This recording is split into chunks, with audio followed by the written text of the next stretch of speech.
Hot dog? I don't eat no pork mess. That's turkey mess. Word? Singer will pick you guys up. Stay precisely on the schedule. How much we getting broke off? A lot. Now, what do you know about this Steele guy? Come on. Some crazy-ass fool running around in aluminum foil. Sound like a tin man on steroids. Never underestimate your enemy. And keep your gold out of sight. Eat the hot dog. Don't be one.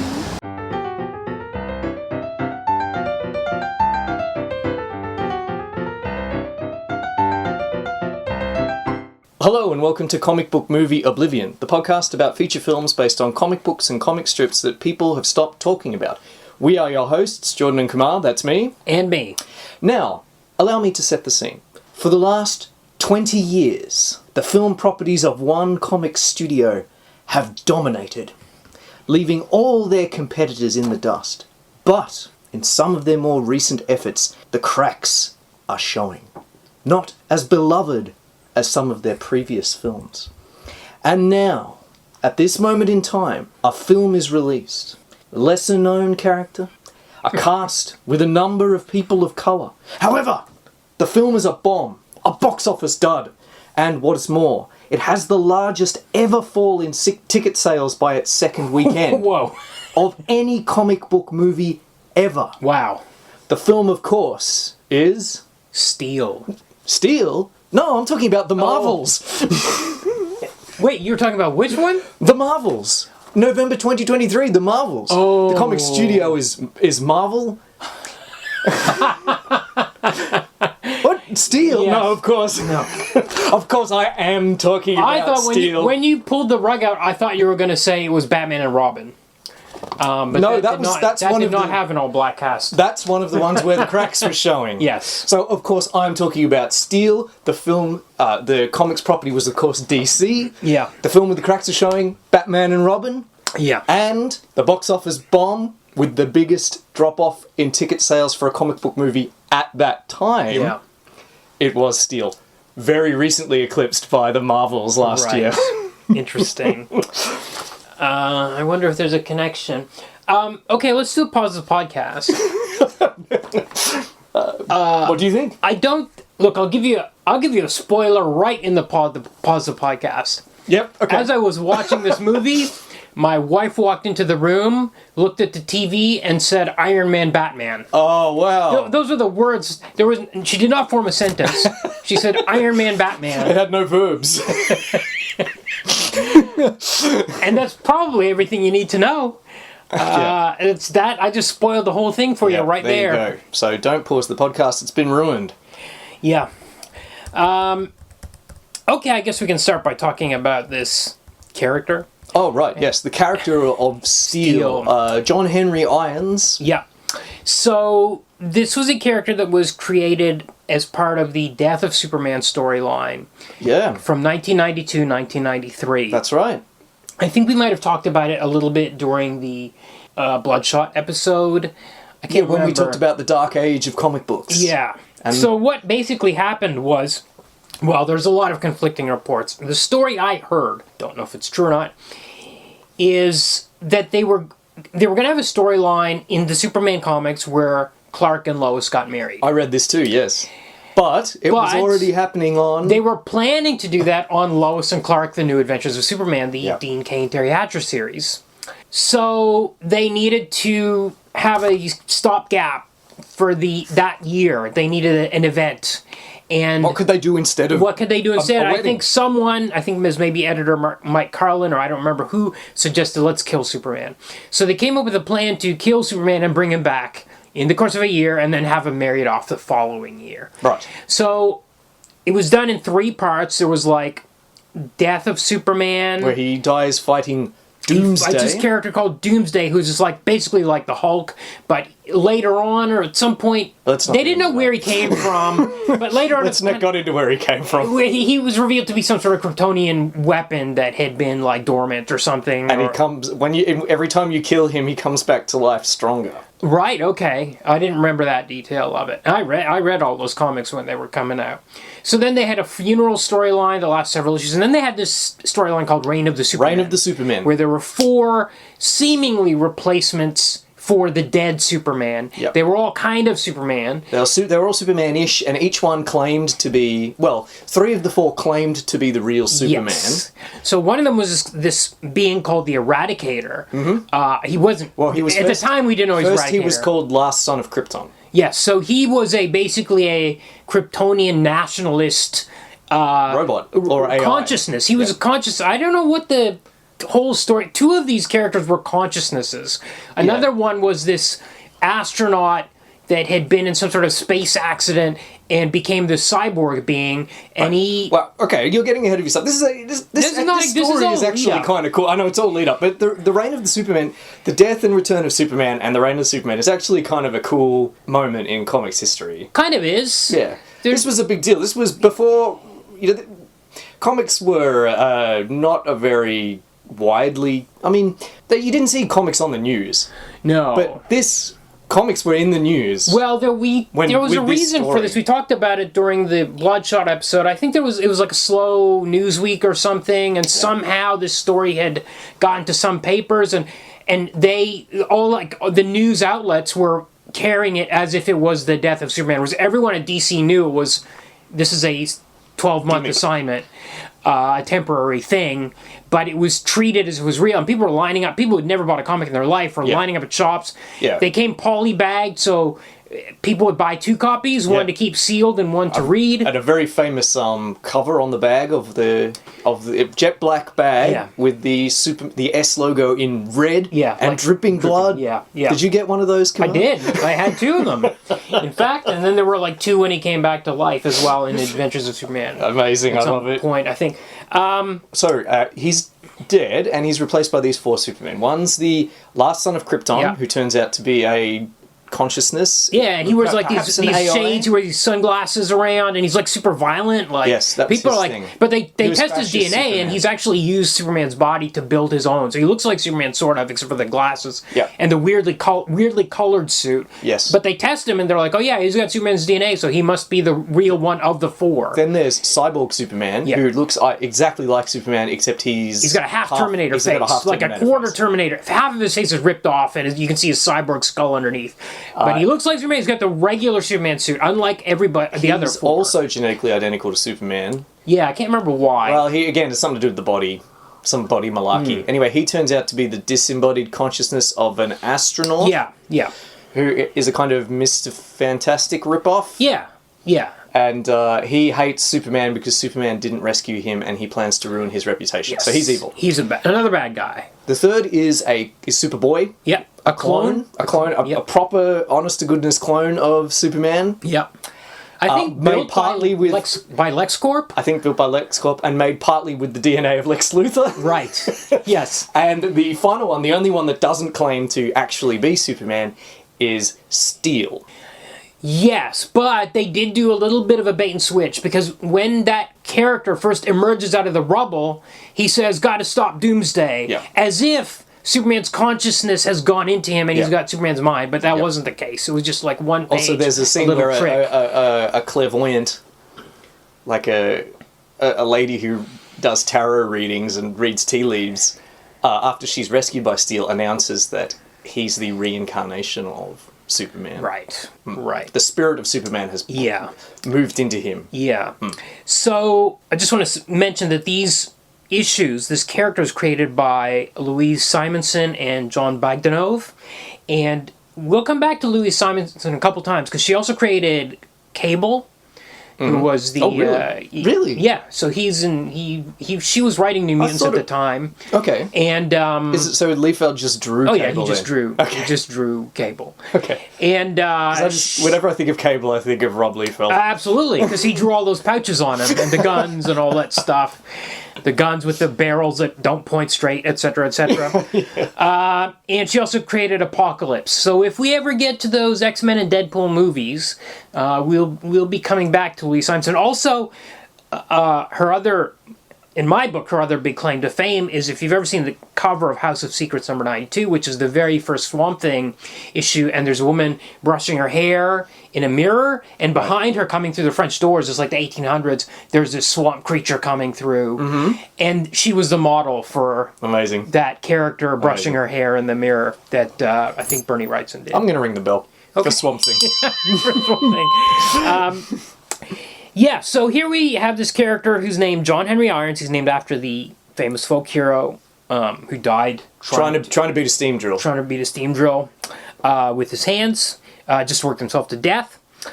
And this guy died, or he thought he was presumed dead, in the Doomsday Carnage. All these buildings fell down. He was buried underneath them. Yep. But then he rises from the ashes, literally, and he's like, Gotta stop Doomsday. Gotta stop Doomsday. Yes.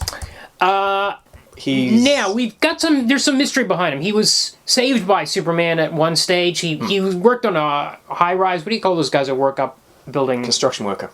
Oh, but there's a special word, isn't there, if they work up like 40 stories up and they're sitting on the beams. Anyway, for really high up construction worker. I think his friend fell off, and he tried to save his friend, and he fell off. And then, he saved his friend, and then Superman saved him.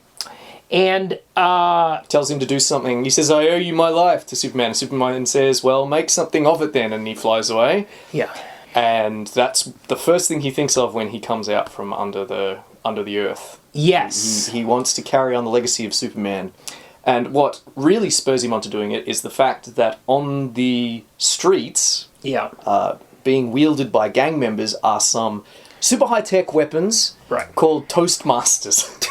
So dumb. So 90s. There's so much dumbness in these comics. There really is. And 90s, real 90s-ishness all over these comics. You got gangs, huge guns. Yeah, okay. So I'm looking at page 1, and this dialogue, my God, it's wild. So there's these two gangs. I guess one is a Hispanic gang, and there's a black gang. They're the Sharks and the Dragons. And one guy's like, see him, Holmes? I see him. I just ain't believing what I see. Look at what that sharks are packing. I never seen nothing like hang tough, hype. One guy's name is Hype. Yeah. Back off. What do you say? Back off. Guppies? Back off, Guppies. Avenue M's Dragon Turf. It's yours if you can keep it. And then he gets blasted. Very 90s. And there's like, they wasted hype. Pop some caps. This is a line that Louise Simonson wrote in 1992. Let's see, 1993. They ain't got guns, wheels. They got freaking ordnance. So these guys are using some sort of secret weapon. They're sort of... they're enormous. They're very Liefeldian. Yeah. So they look... How to describe them? They look like a partially disassembled boombox. Yeah. Well, they're all different. They're never consistent. Yeah. They're all different types of weapons. They seem to do variable things. Sometimes they shoot an impossibly large shell, which will blow a dinner plate sized hole in someone. Yeah. Another time they seem to shoot flames. Yeah. They also seem to be lasers at times. Yes. So they're all different. There's not one type of... I think the point is that they're all...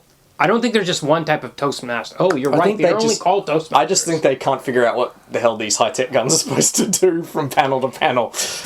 But yes, it turns out that Steele, John Henry Irons, designed these weapons. Yeah. In his previous career as a weapons designer. Yeah, so he's got some guilt about something. Even when he was a construction worker. He's guilt man. He is riddled by... weighed down by this guilt. That's why he's a construction worker, because he's quit designing weapons for it was not for the US military here in the comic. He worked for one of those big evil corporations like LexCorp, but it was one of LexCorp's competitors. Anyway, if this is sounding very familiar, so then what he does is he decides to fight back against the gang violence and get his weapons off the street. Yeah. He goes to his basement where he's stashed a lot of his old technology, and there he hammers out an iron suit. Yeah. Forges a mask An amazingly expressive mask, considering it's made of metal, supposedly. It changes expression. Well, some kids he knows are like killed by these guns on the street, right? That's right. And then he actually, as this is a drive-by that happens, and it's drive-by with these super weapons, and he's like, those weapons, and you're like, why does he recognize those weapons? You're not sure right away what's going on. This information is revealed gradually, but he like jumps on the car, and he's like chasing these thugs down, and he's beating them up while they're in the car. He's a very impressive figure. Oh, we have it. So, we should describe him. He's probably about 6 feet tall. So, imagine if, like, Michael Clark Duncan was, like, 7 feet tall. He's black. Yeah. I guess we hadn't mentioned that yet. And he's enormous, and he's incredibly jacked. Yeah, yeah. It's just like a huge, muscle-bound force of nature. He jumps on this car and, like, almost rips the door off it and, like, smashes it. He's amazingly athletic. We don't know why, because he's as we learn, he is a construction worker / weapons designer. I don't know when he's going to the gym or what's I guess maybe he was not quite so jacked when he was a weapons designer. Yeah. Before he took up construction work. Or maybe he just really likes to go to the gym a lot. Yeah. But so he, filled with purpose, he goes down into the basement and designs this suit. Yeah. So this is after he's left the hospital. Right, because they found him under the rubble. Or no, this is after the fight. He fights the thugs. He ends up in the hospital. They bang him into a wall. Yeah. Then he goes home and he builds the armor. Now, as he goes home, he's followed by the gangsters. Yep. So how long do you think it takes him to build this armor? No, he's not followed. They come back. I think it was... good point. They're following that doesn't him. Make sense. And they're like, that Johnson here has been out of the hospital about a week now. Time to bring him a little homecoming present. So he's been working on it for a week. Wait, what? Oh. But then he's down in the... Well, he's basement. putting the finishing touches on it. He's forging the mask. Okay, so he's had a week to build this thing, but then the second he puts the last bit of armor on, has it even had time to cool? No. Then the bad guys throw like a Molotov through the window. Yes. Coincidentally, that very moment, and he flies out of there. He's built a big hammer like the folk hero. Yes. John Henry. Does he build the hammer, or is it just lying around? I think maybe he just picks it up to bust, because he has to. So he has this literal baptism of fire. Yeah. No, because it's in the film where they build the hammer. Well, it's got a wooden shaft, which is weird to me, because it's like I was thinking, if you're gonna smash stuff with this, like major weapons and stuff, like you want probably something stronger than... Maybe when it becomes... So maybe you're right, maybe he did just find it instead of building it. And of course, and one more thing, he has a very prominent Superman logo on his chest, which he's put there as an homage to Superman, but he does not claim to be Superman like the other three. Right. So he rescues his neighbour from the fire. Yeah. He's had this baptism of fire, he's come out. Anyway, if this all sounds... Oh, by the way, he's got these wrist shooters that shoot stakes. Like the railroad stakes that of course, that's John Henry would have been driving. That's exactly what it's really thematically stupid. It is stupid. He's got a sledgehammer and he's got stakes. He's very John Henry. He's got pins that he drives, steel pins that he drives into the ground to prepare the train tracks. Anyway, if the story of John Henry Irons sounds familiar, is because it's basically ripped off Iron Man. I think it's the other way around. You can't be serious. Iron Man's a character that... I don't think Iron Man having guilt about being a weapons manufacturer was around at this point in time. I think that's either added by the movies or the Warren Ellis run from the early 2000s. Really? I don't quote my memory, my understanding of the Iron Man character, which is very wafer thin, mind you. I'm no expert on Iron Man, but my feeling was he was just a Stan Lee character. This guy built this armor, now he's going to use it. And there was nothing about, I build weapons, I feel guilty about it, I have to go around and smash them in secret. I would never have... Right. But how much... What about him building it in the cave, being kidnapped by terrorists? That was all there in the beginning. But I think it was in Vietnam in the comics. But the idea that he was a POW. He'd been kidnapped by people that wanted him to design weapons, that he was hoist on his own petard. Is that all come later? I think he was captured again. Maybe we don't have any Iron Man TV movies to cover this material, but my memory is that he was captured and he just built armor to get out of there. Okay. He was a POW. Right. There was nothing about you got to build weapons or your weapons killed my family or anything like that. I could be wrong. No. I consider myself corrected.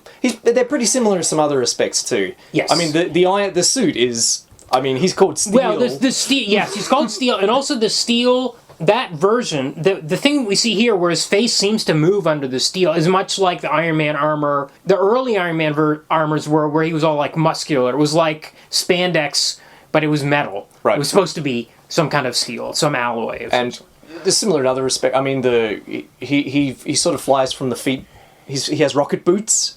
Yes. Kind of like Iron Man. Yep. He can fly around. That's important to remember when we get to the movie. This steel can fly around, and he wears Superman's cape. He wears a big red cape. Yes. It doesn't have the S on it, but it's a big red cape, much like Superman's.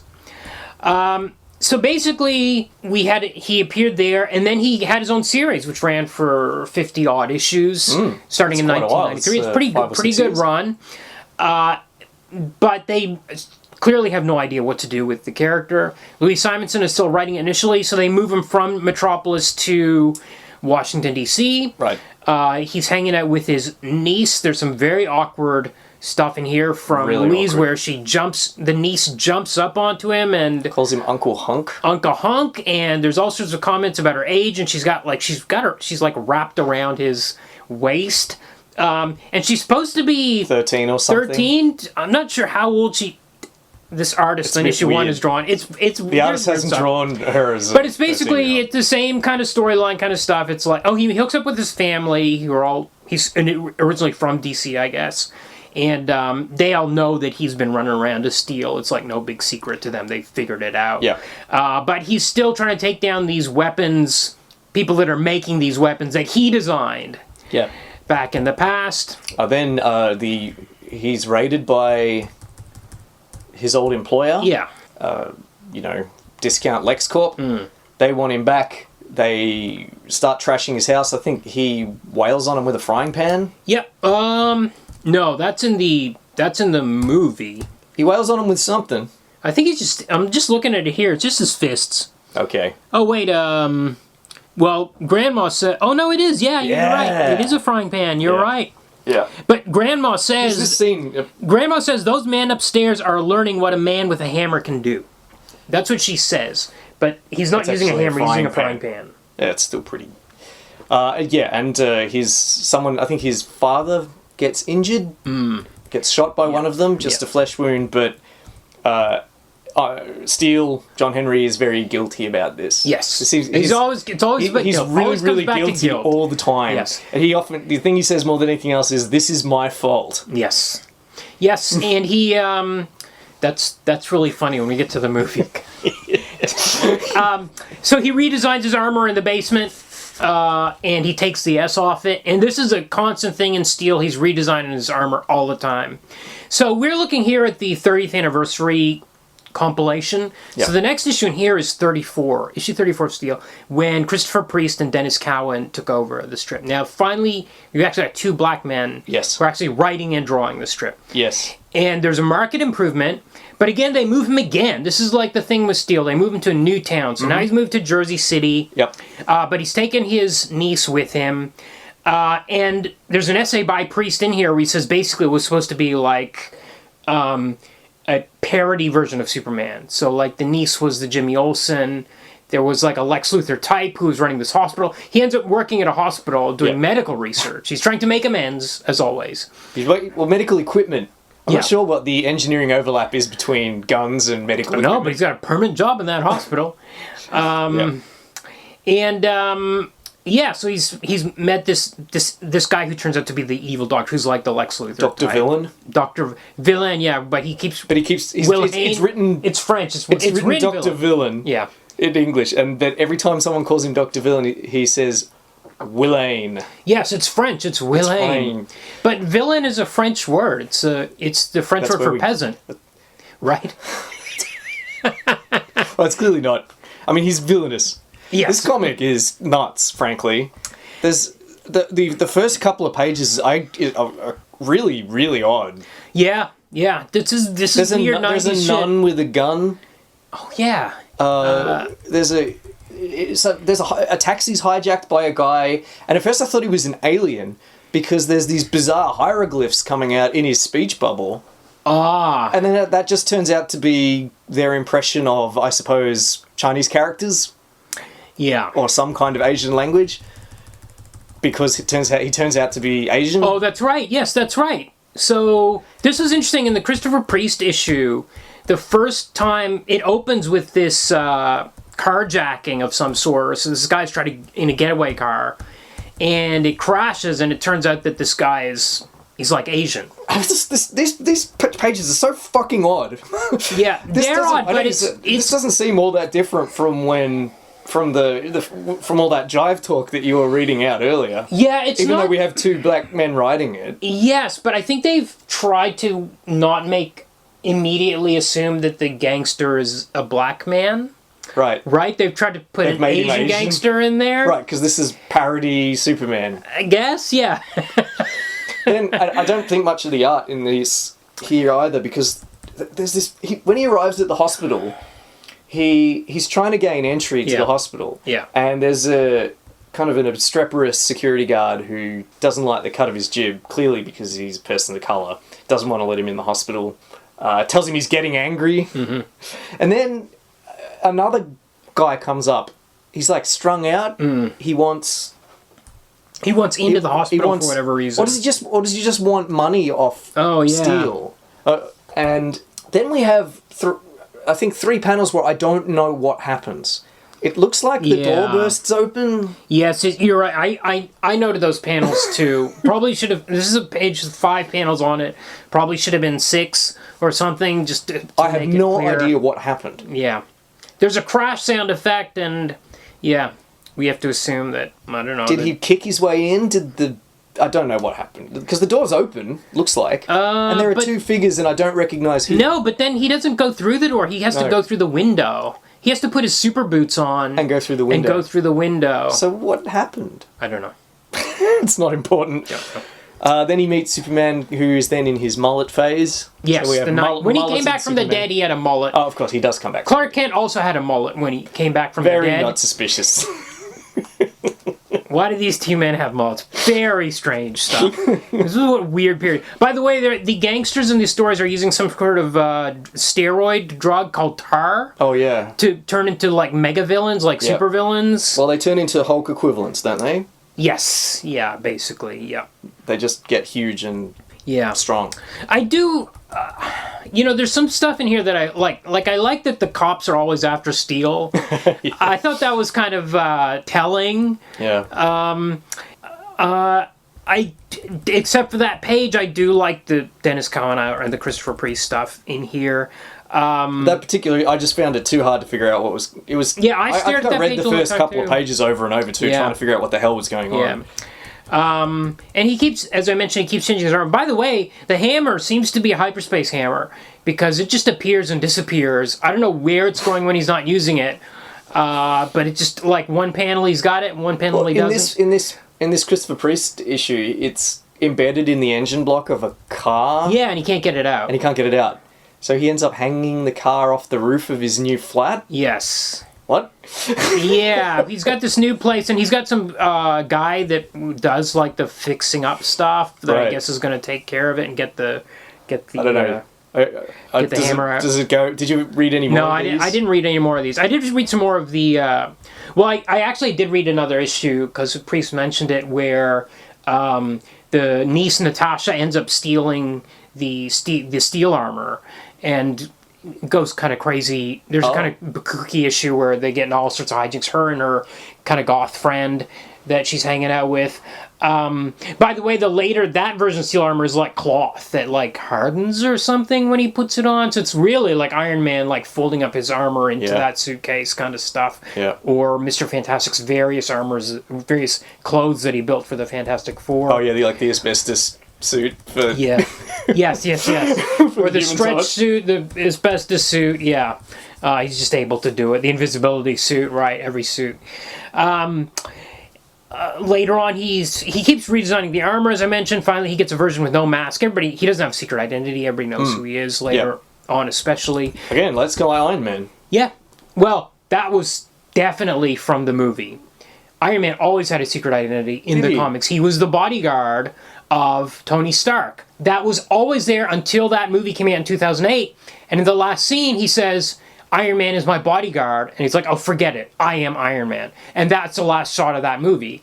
So this 100% predated that, on that score at least.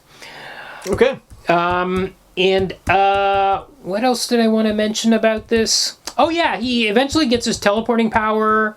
It might be really different now. This is all stuff from the late 90s, early 2000s. But he has teleport power where he teleports through this dimension called the White Zone. And I thought, does anybody know what they're writing here? I don't know if that was... Are they just taking the piss? I don't know. It's odd stuff. Okay, I don't know if there's much more we need to say about Steel there, but the point is, you know, this is the 30th anniversary collection. It's supposed to be like the most important Steel stories or the best. I'm not sure. And they're all just the same story over and over. Well, they're the same story in a different city with a new suit of armor and a new thing to feel guilty about or something like that. Yeah. And they are really trying to find their feet with this kind of nothing character. He's in the Grant Morrison era of Justice League, and they're like, well, what do we do with this guy? He just flies and he's got a hammer. It's strange because if you take him out of the Reign of the Superman story, he doesn't. There's not really any point to him. He's a tech expert. He's super brain, big brain. But he just hits stuff with a hammer. He does hit stuff with a hammer. And then when he's not hitting stuff with a hammer, I guess he's building stuff. There's an issue in here where he helps Superman build the Fortress of Solitude, and it's like interesting. What can we do with Steel? We'll have him help Superman. Yeah, because he's like the super big brain that engineer. can. He's like a blue collar engineer. But I just feel like Iron Man. it's one of these characters that they just don't seem to not know what to do with. But I'm amazed that he's still hanging around in DC Comics 30 years later. And in fact, even after New 52 happened, they brought him back again. So he must be popular. I don't know if he's popular. I think he's a black character. And you can't just... When you have very few, it's better to keep them around. Right. I was really... New 52, I was really surprised when they erased the Jon Stewart Green Lantern and went back to Hal Jordan. But it's like, you know, that Justice League movie, the Zack Snyder's Justice League, they put Cyborg in there. Why is Cyborg in there? They just needed one black person in there. So I feel like they're going to preserve Steel because they've got one guy. He's actually, you know, he's an intelligent guy. He's got some dimensions to him. Yeah. Well, he's guilty. He's guilty. He's got at least one. He feels really guilty. It's like a Stan Lee move. You guys have one dimension. He's got one emotional setting. Yeah. Guilt. So I mean, you know, they're trying to do what they can with him. I always kind of liked the character in the Reign of Superman story. So I didn't read the comics. I actually read the novelization of. Oh, okay. The Death and Return of Superman. Okay. And I remember thinking it was pretty cool. And of the four, he was my favorite. Yeah, I agree. I would agree. He was kind of an interesting take, and at the time, he seemed like the most legit Superman. Yeah. Like he's the one that was. Yeah, that's right. The one that was Superman. The most like embodied Superman's human superpowers, as we discussed way back when we talked about the Superman movies, the Indian ones. By the way, Superman willed himself back to life. Basically, his human father, died, and he met him in the afterlife, and then he basically willed himself back to life. And then at the end of it, he gave one line which says, "I don't think I could do it again." So except he does do it. Everyone does it again. I don't know if he does do it again, but that was their was he not in a coma, like a really, really... I don't remember. He turned into an energy being. A Kryptonian healing. He became an energy being for a while after this. After he came back to life, he was like a blue version and a red version. Oh wow! Then there was only the blue version running around, and then finally became regular Superman with no mullet after a while. But it was a long path to get there. There's a school of thought that says that comic book characters in general have been more likely to die and return back to life in the aftermath of this story. Oh, that yes. It sort of let out the genie out of the bottle. DC immediately followed by breaking Batman's back. Yeah. And he just took some medicine, got better. He just got better. It was supposed to be like, this is the end. No, he was just... Well, didn't they kill Green Arrow around this time too? Yeah. Hal Jordan went crazy. Oh, he became Parallax. He became Parallax, this insane being. Oh, that was because of the storyline, because Doomsday destroyed his hometown of Coast City. No, it wasn't Doomsday. It was Cyborg Superman and Mongol. Okay, we're getting way away from Steel. Yeah. Okay. Let's talk about Steel from 1997. Ah, yes, the film. Oh, Yes. wow, this movie. Okay. Directed by a fellow named Kenneth Johnson, Kenneth Johnson. who is mostly a TV director. A fairly successful writer and director of The $6 Million Man, Bionic Woman, some Edgar Allan Poe show, some Dracula show, some Bigfoot show. Yep. Did a whole bunch of Incredible Hulk. I think he was he developed the Hulk. He did. Incredible Hulk developed series. the Incredible Hulk. He developed the Bionic Woman. He developed the Incredible Hulk. And he developed the V miniseries. Yes. Which I quite liked. Yeah, I loved it. In fact, he walked away from the sequels because he felt they were going off of what he had created. Wow, some integrity that he demonstrated then that is lacking in later years. Yeah. Also, Alien Nation. He worked on the TV series of that. Yeah, that's right. Yes. Okay, so here we've got Shaquille O'Neal, famed flat earther, in his second... You think he could see the curvature of the horizon? Yeah. Yeah. You would. We'll talk about that. We got to talk about the height of this man and the way these shots have to be framed in this movie and how ridiculous they all look. Not to body shame Shaq, but these shots are crazy in this movie. But we'll talk about that. So I think he did 3 movies. Yeah. There's Blue Chips, in which he plays a basketball player. Kazam. Where he's a genie. I don't know if that was before. Rapping genie. I don't know if that was before or after this. It was before this one. Okay. And then we've got Steel. He's 25 years old at this stage. He has a rap album. This is like Shaq, the Shaq peak era. Peak Shaq. Peak Shaq. Produced by Quincy Jones. It was so weird. Well, he's one of the producers on it. Very weird. I don't know what that's about. Now, we get opening credits with...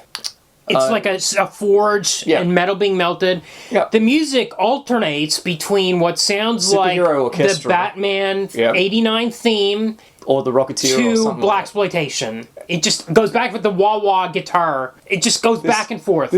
But why? This is not a blaxploitation movie. No, it's not. It's not. I think it would want to. And I don't think they're trying to go there. I think they kind of are. No, you're right. It's not a blaxploitation movie. No. But you could be forgiven for thinking it is sometimes, especially with the funk that we get. Well, that's the thing. The that's funky soundtrack. The funky soundtrack. That bit, and it's only in certain casting Richard Roundtree. Well, we'll get back to that in a minute. It being in a junkyard. Yeah. I don't know.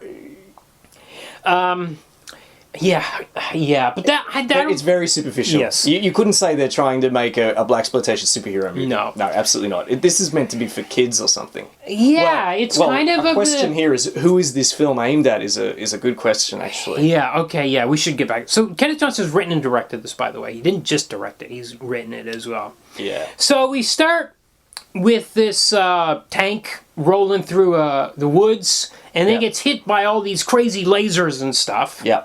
And sort of like sonic booms, sonic waves, lasers, fireworks. Yeah. This tank gets completely messed up. Yeah. Then we learn this is a weapons test. Shaq is in the tank. His name No, Shaq's not in the tank. He's shooting Didn't he get out and say... No, that's some other character. The first line in this movie is, "All right, enough already, my ass is on fire." Yes. Yes. Yeah, okay. And... it turns out that the person that fired the laser, because we saw a gun being leveled at the tank, and then we see through the sights of the gun, and it's very high tech. Yeah. In fact, it appears to be scanning the composition of the tank, and it gives the chemical formula Fe2CO4.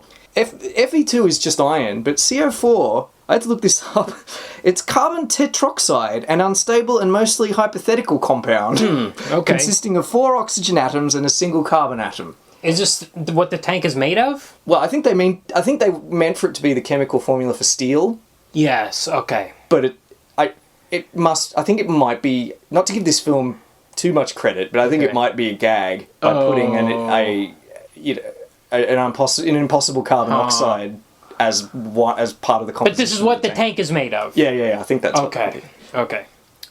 But the tank looks really cheap. Looks like it's made of cardboard. And then, so after this gun has shot the tank and destroyed it, we see the shooter. He emerges, like a giant from behind this bush. Oh, right. Okay, right. And it's Shaq. Yeah. Well, we then find out that Shaq designed the weapons. Yes. Well, But he's a lieutenant. He's like a yeah. soldier. This does it. Yeah. Why does the designer usually shoot the gun? I don't think so. It's not quite clear that he's the designer at first, because he comes out and he talks a little bit about the modifications he'd made to it, to his friend Sparky, who's about a quarter of his height. Yeah. Annabeth And Gish. is female. And they do this weird, very chaste, weird E.T. finger touch thing. Throughout the movie, it's like the face waterfall from Face Off. They're constantly E.T. touching the ends of their index fingers to each other.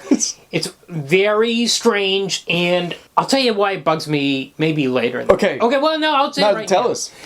There's no romance between these characters in this movie, but they sometimes talk about it like there might be. For example, when she first shows up at the junkyard, oh my God, we're jumping my head, but the Uncle Joe, the Richard Roundtree character, is like, oh, she's something. He says something like, oh, she's single or something like that. Yep. So it's kind of like, oh, something between Shaq and her is going to happen. And obviously, doesn't happen. We have this very chaste finger touching.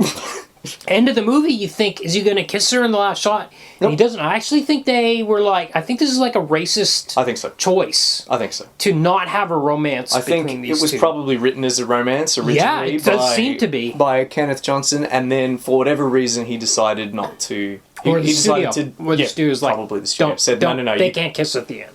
Yeah. I wouldn't be surprised. Didn't find anything that suggested that online, but that seems... I wouldn't be surprised at all. Yeah.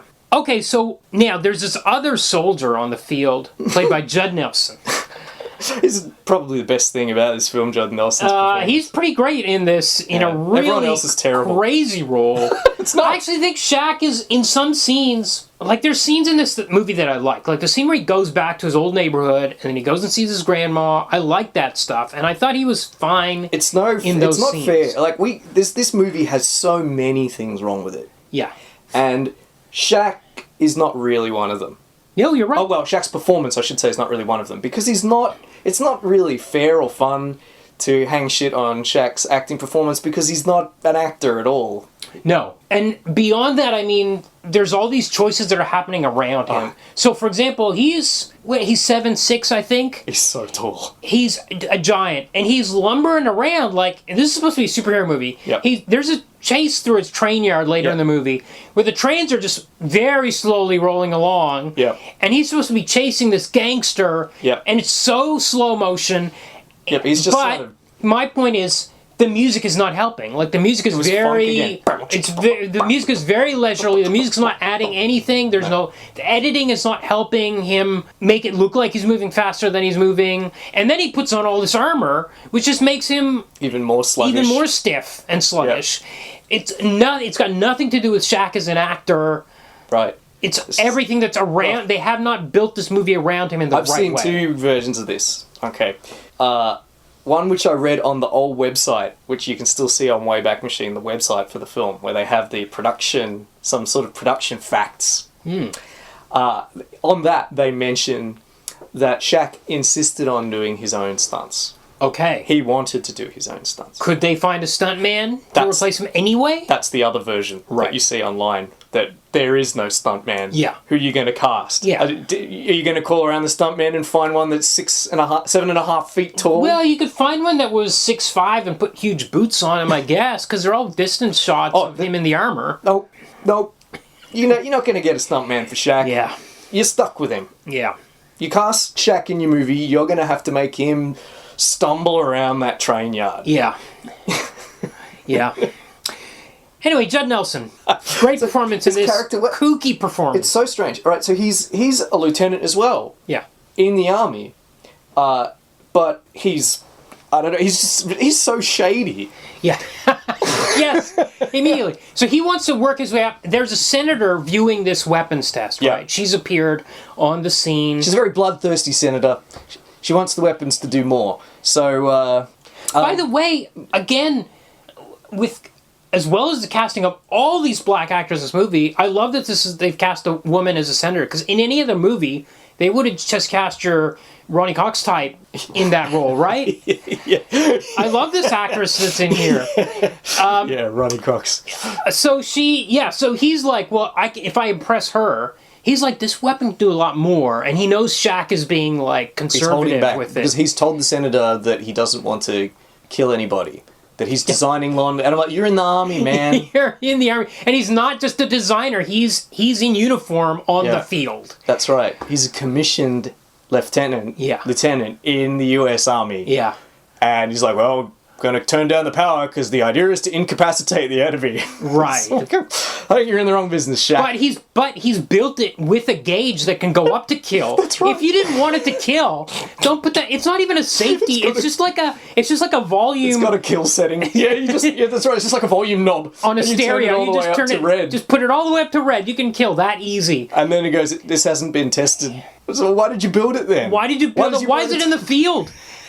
In a crazy town. Okay, so Judd's like, hey, I'll do this next test, and he secretly just pushes that switch up because it's so easy. He pushes the stereo knob up all the way to full, and he blasts this building with a sonic boom, and it causes the wall of the ricochets back and hits the building they're in. And it hits the building they're in, and the wall collapses onto Annabeth Gish, whose name is Sparks, I think is her name. Yeah, their name are Irons and Sparks, but okay, come on. This is kind of in Stan Lee territory here with the names of these characters. This film, as I said, what is this? What's the point of this film? One of the points of this film that it can't quite figure out what it wants to do is that it wants to be funny. Yes, it does want to be funny sometimes. Yep.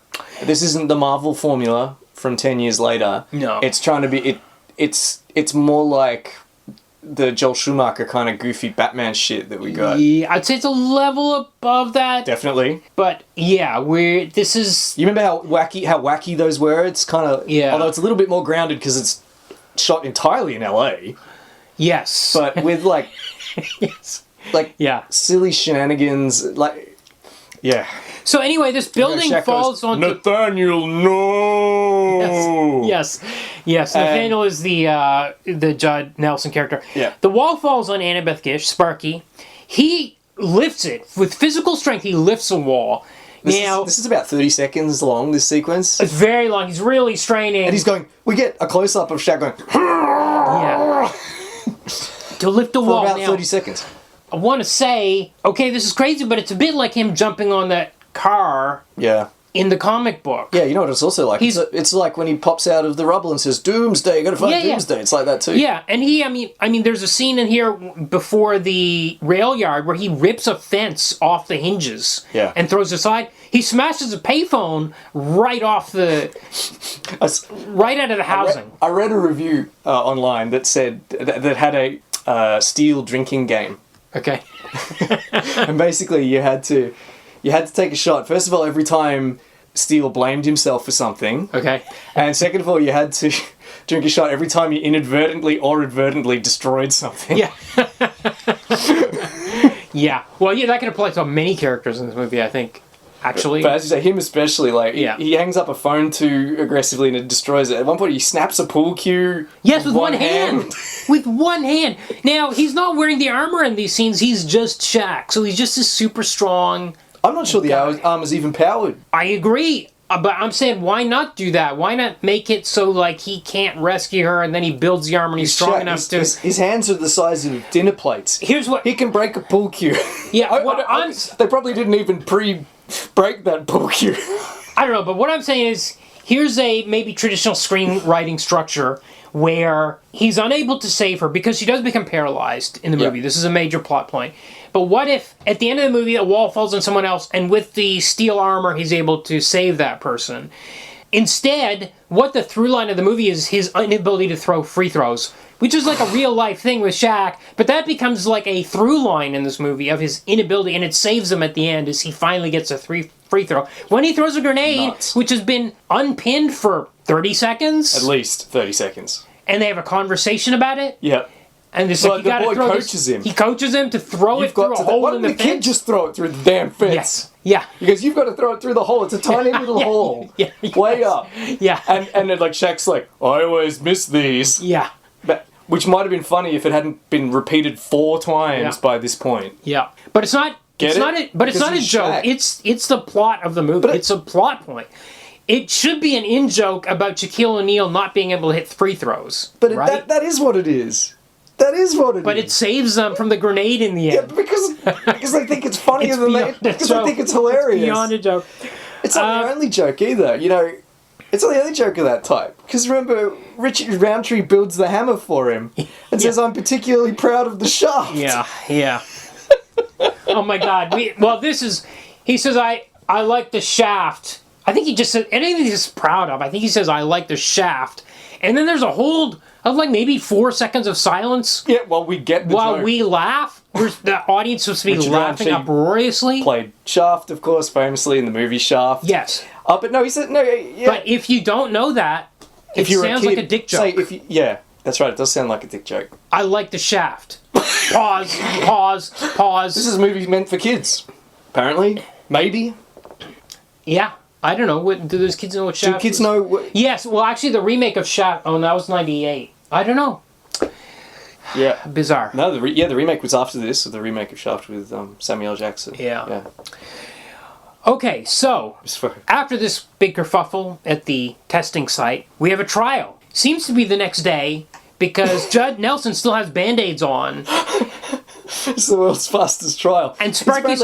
It's not just a trial, though. It's like a military tribunal. It's a military tribunal, yeah. He killed a person and crippled another. Yeah. And all that happens is that he's suspended. Yeah. He doesn't go to jail. He killed a senator. Yeah. The senator died. And he doesn't go to jail. It's just dishonorably discharged. What? That's it. That is wild. Not only that... Coincidentally, that very day, Shaq's tour of duty ends. Well, Shaq retired. He quits that day. Well, you can't just quit the army. Right. Okay. He decides not to... First I want to say a couple of things about this trial. Again, I don't want to body shame Shaq, but they put him in this witness booth, and he's like... he's so huge. It's like he's playing... tea party with his 5-year-old daughter. This chair he's sitting in with the barrier around it is like below his knees. It's like his knees are sticking up out of it. So funny. It's bizarre. Like it was crazy. Anyway, the thing that's crazy about this to me is that he testifies that Nathaniel, Judd Nelson, put the dial up all the way on the weapon. He's the one that fired. It caused the wall to fall down. It killed the senator. Yep. Judd Nelson is furious. He has a revenge wish against Shaq. Yeah. Why?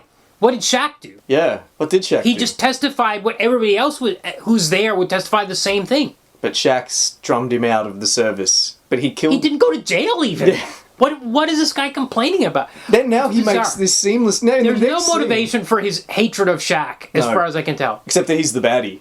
Yeah. And yes, exactly. He's the baddie. Yeah.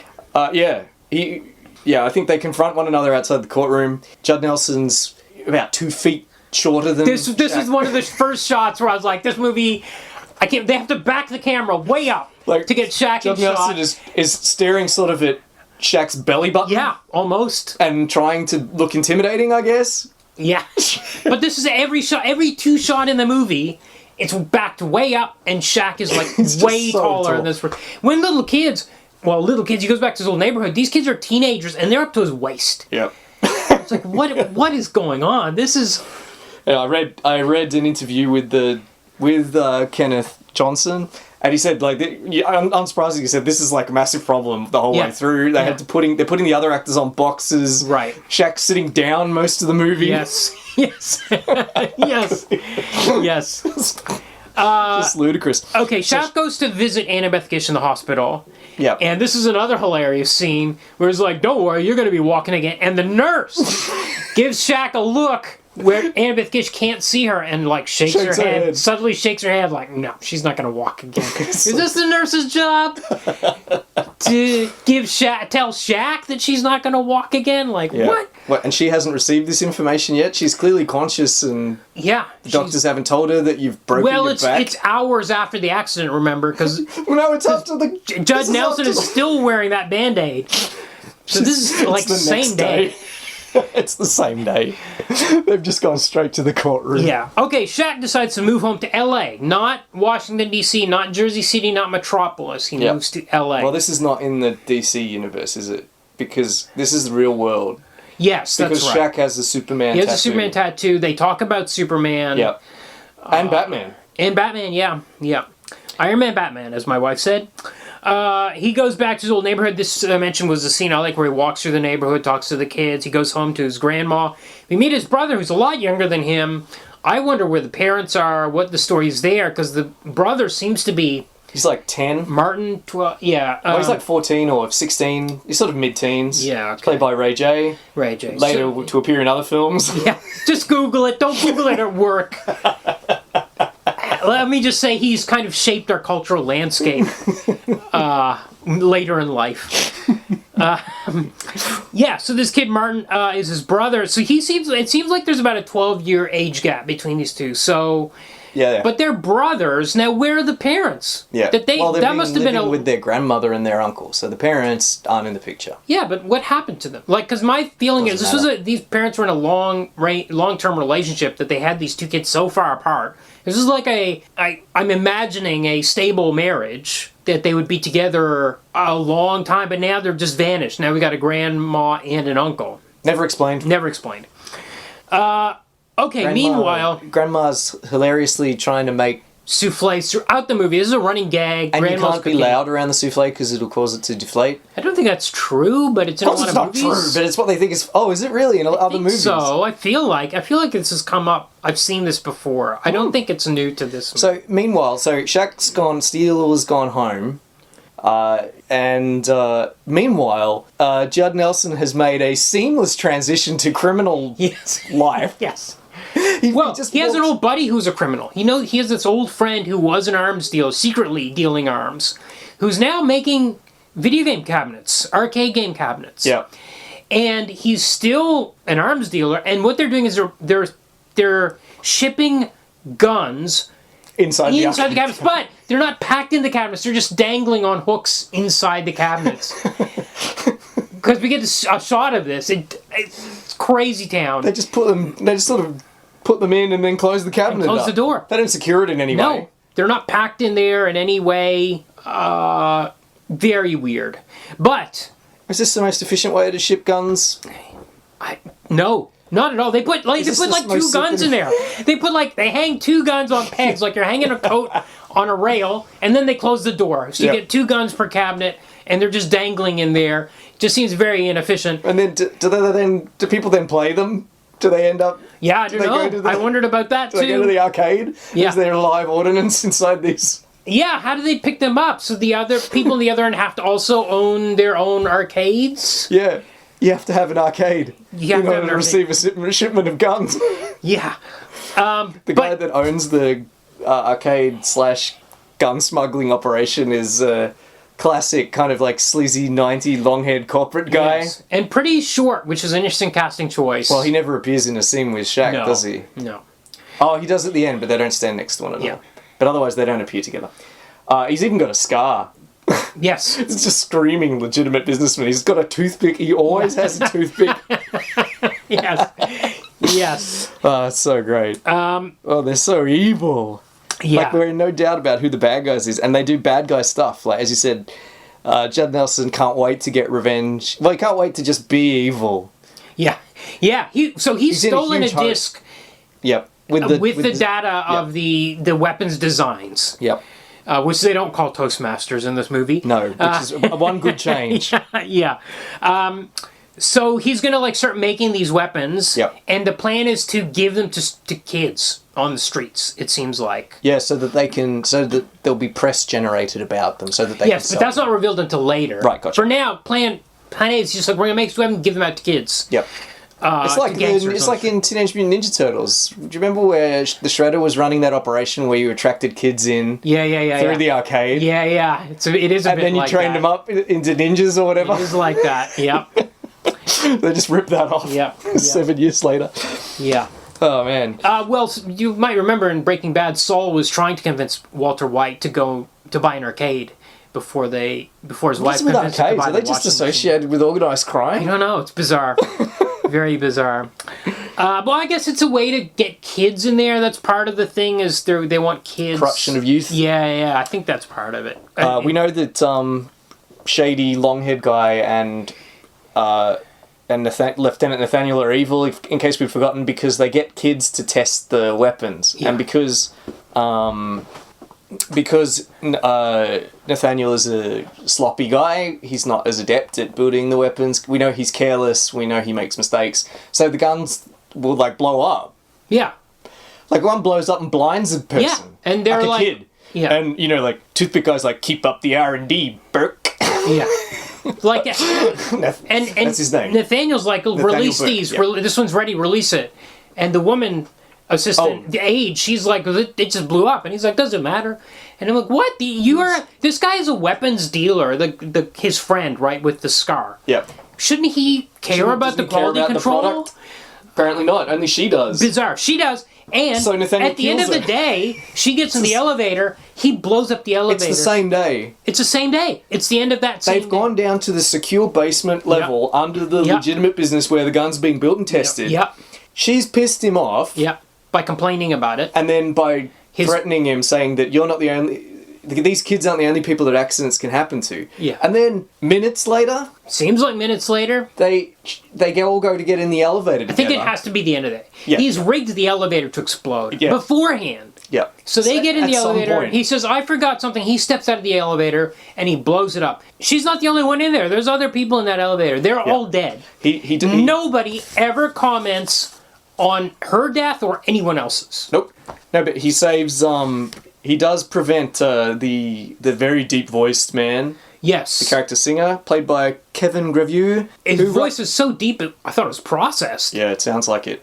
He's actually a comic book writer. Is he? He wrote I, Frankenstein. Oh, that's on our list. It absolutely is, and he also appeared in that movie, so... Oh my goodness. He's going to be an all-star. Okay, interesting. Anyway, so he's doesn't get in the lift with the doomed... other people. Okay. Unusually... Actually, again, I hate giving this film credit for anything, but we actually see the emergency brake getting destroyed, which is not a thing that movies usually do. Okay. I complained about this when we did The Punisher, because in a movie you'll usually see the cables getting cut, and then the elevator just plummets to down. As I said back then, there are emergency brakes that are specifically... In fact, elevators... We only have elevators because of those brakes. Yeah. Because without them, they're not safe. Because the cables can break. Yeah. So, but for this one, for once, we actually see an emergency brake being destroyed, as well as the cables being cut. Right. So, how about that? But yeah, still, when did he find the time to do this? When did he find the time? Why doesn't anyone come... Why doesn't the bad guy with the scar... You just his name is Big Willie? Little Willie? Small Willie? Is his name, I think? Why doesn't Small Willie care that his aide has been killed? Why does he ask, where is she? Yeah. Why isn't there any question about the elevator having gone down the shaft? You just blew up my elevator. I'm going to have to pay to get... This is the only way... Hang on, isn't this the only way in and out of the basement level too? Because they have to use a key card. Yeah. It's a secure area. Yeah. How is he going to get back out now? Yeah. Yeah. No one cares. Crazy. Whatever, it's just to establish how evil he is. Yes. Okay, now back to Shaft. I'm going to make that mistake a lot in this movie, actually. Great. Shaq / he's not Steel yet. Shaq is, he's gotten a job at a... Steel mill. A steel mill. Of course. And there's hot girls walking around who are admiring his body. They're not dressed for working in a steel mill. No, they're like showing off their midriffs and cutoffs and stuff. Insane. There's hot metal molten metal is being poured out. Incandescent with heat. Yeah. And these girls are walking around in cutoffs. Amazing. Okay, just another crazy moment in this movie. Anyway, he's in a cop car with his girl Norma and his brother Martin. He's in the backseat. They're going to some sort of town hall meeting or something. Some sort of community thing. She seems to be on duty. I'm not sure. It's weird. And she seems to be like an ex-flame. Like, they had some connection in the past. Maybe. But yeah, there's some concern about Ray J going off the rails. Yes. Because they were in Inner City, LA in the 90s. Yep. And there's worry about him getting interested in joining a gang or what have you. Yep. Incidentally, he talks in the most insincere sounding urban patois Yeah, I wonder if the actors were allowed to ad-lib at all, or if they were just reading Kenneth Johnson's words. Kenneth Johnson, an elderly white man, wrote all of this street dialogue. Yeah. The aforementioned website claimed that he spent a day with his script in downtown LA talking to kids to try and get... I do not believe that. The phrase that they use several times, which I don't remember, I don't know if it's a real one, is raise up. You better raise up. And I was like, was that a phrase that urban kids used in the 90s? I don't know. Kenneth Johnson thinks they did. He thinks they did. And the actors deliver it. Nobody, apparently, I don't know, did they turn to Kenneth Johnson and say, Kenneth, this isn't, people don't talk like this? Michael, Ray J's character Michael, it's almost like he's speaking a foreign language. But I will say, Louise Simonson, God bless her, I think this is a level better than Louise Simonson's gang dialogue. I mean, it's 3 levels below Christopher Priest, for sure, but it is... Oh, sorry, Louise Simonson, we're sorry. Yeah. Okay. And then, here we go. So then, the guns have been given to the punks. Yes. And they're robbing a bank. Yeah. With it. They use all the weapons. So there are, as we said, there's 3, much like the Toastmasters in the comic. And the guy with the deep voice. Yes. Is with them. He's like a high up in this corporation. Why is he on this job anyway? Yeah, exactly. He's indistinguishable from he drives the... So they use their sonic/laser weapons to blow open the wall of a bank. It was hard to figure out what was going on at first in this scene. They blow open the... Yeah, you're right. And it's funny because it's repeated... I thought it was the arcade company at first. I was like, what's going... Because it was that guy. I was it's like, never really explained. And I thought he was like betraying them or... I couldn't tell what was going on. But anyway, yes, it does turn out to They use the sonic boom to knock a wall down, and then they use the laser to cut open the bank. The wall. From the street. Yeah. They don't go up to the wall of the vault. They laser it from the street. It's funny because they do the exact same thing again later on in the film against to the Federal Reserve. Yeah. They don't even vary the play. Yeah. They just do the exact same thing. Yeah. Meanwhile, Shaq and Michael and Norma are in the squad car. It's phoned in. We got a disturbance, there seems to be a bank heist in progress. She goes, well, we better get there real quick. You've got a 2 civilians in the car. Yeah. A child is in the back seat. And they've got an armed robbery in process. She's going to drive there. Is she on duty? Even? Is she supposed to be going to this town hall meeting? Or, what is going on? Is this... Yeah. It's... Yeah. So... They go there. One of the guys from the robbery is still in the vault. For some reason, he never left when his pals left. He's still in there grabbing dough. Yeah. This is the guy that Shaq chases into the rail what's yard. His name again? Shooter or... and it doesn't matter. I can't remember. He just has some gang name. Yeah. Anyway, Shaq chases him down. In the train yard. Yeah, and this is that scene we mentioned. Okay, this is a scene. There's a scene where the gangster uses a sonic gun to shoot a rail car. Yeah. The rail car falls over, starts to tip over onto Shaq. Shaq starts rolling. He's down on the ground. He's rolling away. But he's rolling along the length of it instead of rolling away from it. It's because he's rolling into the door. There's a door. There's an open... Yeah, why not just roll the other way? Why not roll the other way, Shaq? Anyway, this goes on way too long. Oh yeah, and then the guy shoots Shaq with the same gun, and Shaq just falls over. This is a gun. I'm like, wait a second, didn't this gun just knock over a rail car? No, they shoot him with one of the other settings. Oh. So there are 3 it doesn't explain it, right? Okay. It doesn't excuse it. Okay. So the guns have 3 settings, right? Okay. They've got the laser. Yeah. Like a traditional laser. Okay. They've got the sonic wave, sonic boom, and then there's the fireworks setting, which fires the thing that looks a bit like a firework. Okay.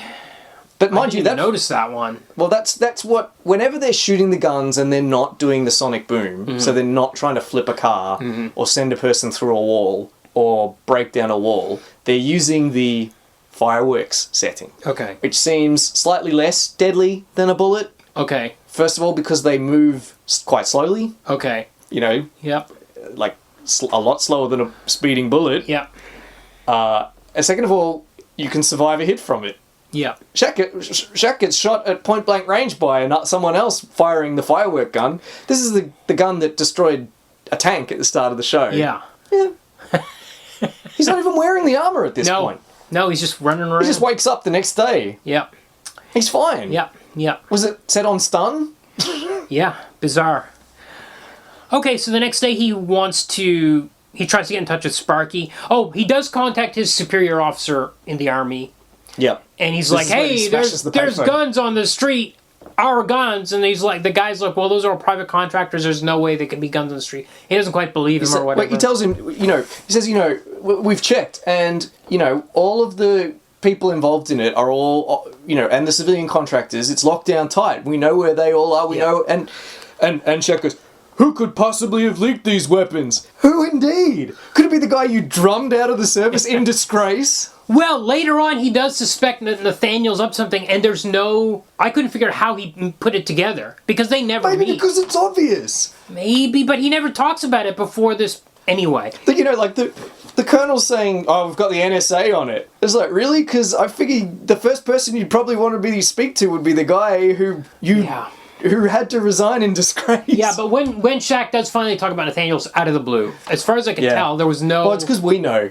And because he's been acting so conspicuously evil. Yes, but when he says, I think Nathaniel's up to something, I'm like, well, where did that Hang on. come from? Are you even aware that Nathaniel's in the same city as you? Exactly. That's what I'm saying. How's he putting this together out of nowhere? Gotcha. How does he even know where he... Yeah. Good point. Anyway, so he needs to... Now he tries to find Sparky, and he finds that she's been moved. Yep. To a VA hospital. In St. Louis. They don't actually go to St. Louis, as the Americans call it. They don't go to St. Louis. We've just got some stock footage of St. Louis. Yeah. And then, he shows up in the Veterans Hospital. There's a guy playing ping pong with only one arm. Yep. Actually, this film, as you said, we've got a female senator in one scene. We've got a guy with one arm in the Veterans Hospital. Yep. At one point, someone in a wheelchair goes past, not Sparky. And there's also a little person working in the gun running lab. So, this film sucks, but it's making some good casting choices. It is trying, yeah. So he goes there. She is depressed. She's lost use of her legs. She doesn't even want to do the E.T. finger touch. No. And he smashes open a window, a gray, cloudy window that she's like, I can't even look out this window, and he smashes dirty window. Yep. This dirty window, he smashes it with his fist. I was like, this is a hospital. What are you doing? And then she doesn't want to do anything, so he bodily picks up her wheelchair with her in it. Which he bought, incidentally. He bought her the wheelchair. Oh, right. And carries her out because she's being depressed. And she's protesting. She's saying, no, I don't want to put me down. Everybody else applauds. is clapping. Except for the guy with one arm. Yeah. Why? Why are you applauding this? She needs the care of this hospital, and he literally takes her to a junkyard in L.A. I guess he put her on a plane or a train. They get to L.A. and he's like, here, you're going to live in this junkyard. He has put a rail. He's got a bathroom in the junkyard, and he's put a rail on the wall. This guy's a engineering genius who builds super weapons, and he put a rail with a rail. He gave her a toilet with a rail. He's like, you're going to live here. What about her treatment? What about her physio and her rehab? Yeah, she doesn't need that. She just needs to believe in something again. Yeah. She just needs a window smashed open in front of her and the breeze to come in. Yeah. Oh, yeah, there's a scene shortly after this where she falls out of the chair. And this scene is bonkers. And Uncle Joe is about to go help her, and Shaq stops him. Why? Like, no. Let her help herself. Yeah, and no, she they don't struggles. even say anything. No, yeah. But it's just indicated. They just watch her. They just watch her. Probably, I'm guessing, 45, 60 seconds a scene. They watch a disabled person who fell out of a chair and struggled to get herself back into it. It's good for her, I guess. Why? They're like, this is better treatment than what you would have gotten in the VA hospital. This is what she needs. She was on the ground in a dirty junkyard. Yeah, in a junkyard. I don't understand this scene. No. And it's not like this is a theme of the movie, like self-reliance or believing in yourself or anything is a theme. As you pointed out, the only theme in this movie is that Shaq can't do free throws. Yeah. No, this is what it's kind of getting at with the comic. In the comic, he feels guilt all the time. Yeah. Here, he's doing crazy things. Yeah. Like taking this woman bodily out of the VA hospital where she's getting treatment. And there's no, like, maybe I shouldn't have done that. You know? Oh, God, I'm she so falls guilty. out of the chair. He's like, no, let her get herself back in the chair. Like, this is what she needs. Why? And there's no guilt around anything, all these crazy things that he's doing. The only other thing would be that Shaq's character is impossibly good-hearted. Yes. Like an enormous overgrown Boy Scout. Actually, I kind of like this because there's a gag later in the movie where he saved these people from a mugger. And they're on the news talking about what happened to them. Yeah. And Grandma's watching this news report. And these people say, we were saved by a man who was 7'6". And Grandma's like, huh. And then the woman on the news says, he was incredibly polite. And Grandma's like, huh. Yeah. And that actually really landed really well. Because he was really polite. I'm glad to that you Grandma. enjoyed part of this movie. Yeah. But yeah, he's really super polite. Yes. Almost to the point of naivety. Yes. Again, how does this gel with a career in the military, being a weapons designer? I don't know. He can be polite to his grandma. But he's almost... But when he... That couple he saves... Yeah. I can't wait to talk about that scene. We're getting there. Couple he saves, he apologizes to them on behalf of Los Angeles. Yeah. On behalf of everyone in Los Angeles. Yeah. Here's the what? What kind of a thing is that to say? Is he apologizing on behalf of what? The urban poor? Yeah. Okay, we'll get to that. Yeah, that's He takes her to the junkyard. This is when we first meet Uncle Joe, Richard Roundtree. Yeah. In his second appearance on the podcast, because he was in Speed Racer. He was in Speed Racer. Very good. Is he going to hit All-Star? I don't think so. I think this is his last appearance. Okay. Now, meanwhile, Judd Nelson personally recruits Martin. Martin comes into the arcade, and he calls himself the Man. Which is... The dialogue in this film. So amazing. He says, you can call me the Man. The Man. I do, again... I don't know, we got a white villain in here who calls himself the Man. There's something maybe unconscious happening with some of these decisions. I don't know. This is what I mean when it almost feels like Kenneth Johnson isn't trying to write a blaxploitation movie, but every now and again, it's almost like he can't help himself. Yeah. Okay. So Shaq decides with Annabeth Gish, who is also a computer expert, beyond next level 90s hacking we're talking about here. 90s movie hacking. Yep. She can do times anything. that by 10. She can do absolutely anything. She can change the street lights. Street lights. She has access to street lights. She can control everything. Yeah. She's a bit like the Oracle character in Batman. Yeah. In fact, this is all unlike Christopher Priest, who's trying to write a Superman story. This movie is trying to write Batman. It's much more like Batman than it is like anything else. Yeah, even the junkyard becomes the Batcave. It's literally got the trapdoors and stuff. In the junkyard, they've got the secret entrance that the Batmobile drives. He's got a lot of gadgets like Batman. He's got gadgets like Batman. He's got grappling hooks. Yeah. His hammer, which he never uses as a hammer, not once, is actually a gadget. Yeah. It has all these different settings. It can be an electromagnet. Yeah. It can be a laser. Yeah. It can shoot tear gas. Where's the tear gas kept? It's just a hammer. Yeah. It can shoot multiple tear gas cartridges. And it's also one of the sonic weapons too, so it can shoot sonic booms. I think this is all compensating for the fact that Shaq cannot move around when he's wearing this armor. You gotta have all sorts of other stuff going on. Well, so, as you said, finally, Shaq starts building the armor. Incidentally, this movie's been going for 40 minutes. This is 44 minutes. The mugger happens in 44 minutes. I wrote this down. I was like, when is he gonna get in that armor? This movie's only an hour and a half long. Yeah. He has not been wearing the armor yet. He hasn't even built the armor. Hasn't even decided to build the armor until 40 minutes into it. Yeah. Then we get a montage of him building this armor in a junkyard. Yeah. This is not even a particularly big junkyard. And it's exposed. It's exposed to the elements. There's no roof. It's outdoors. Yeah. They're building this outdoors. Sometimes he's working on it back at the foundry, it seems like. Yeah. Because she comes in at one stage and sees him putting the finishing touches on his thigh piece or something. Yeah. But he decides that this is how he's going to, much like Iron Man, he's like, this is how I'm going to fight my weapons. I'm going to build this armor and run around. Yeah. This is really, was this it? I mean, and he built someone he can tell, couldn't he he did try calling the Colonel. He did try calling Colonel. The Colonel wouldn't do anything about it. So Has he exhausted his options? He has to take matters into his own hands, and this is how he's going to do it. He builds a mask. Now, this mask, we often joke about the Batman mask. You can see the bottom half of his face. We know it's Bruce Wayne. Yep. This mask is crazy. This is a 7.5 foot tall black man, and the mask barely covers the top part of his face. And his voice, he's not doing a Batman voice. No. He's just doing his regular voice. He has to just not encounter people that he knows. That's the key element of this. Yeah. I guess, in order for this to anyway hide his identity. Is it, I mean, Is he even trying? I mean, is the purpose to hide his identity, or is it to protect him from... It's not doing a very good job of protecting him because half his face is uncovered. Yeah, no. Oh no, well, that too. Because there's a scene where he gets this barrage of ammo fired at him. Yeah. And luckily they don't hit his face. It's much worse than... Batman at least, like, turns around or swings his cape in front of his face or something. This guy, he's just standing there. Superman. And he's just wearing like chainmail. Anywhere it's joints, it's just chainmail. Yeah, as I said, incidentally, this doesn't appear to be powered armor. No. So this isn't like Iron Man's suit, which has servo motors or hydraulics or something. No. This is just a suit of armor like Ned Kelly or something. Only thing is, Sparky has built him a two-way earpiece and a camera, so she can see and hear everything that he does. Yes. And he can communicate with her. That's the only, other than the weapons. Other than his, he shoots the stakes as well, or the little... Yeah, the rail stakes. Stakes.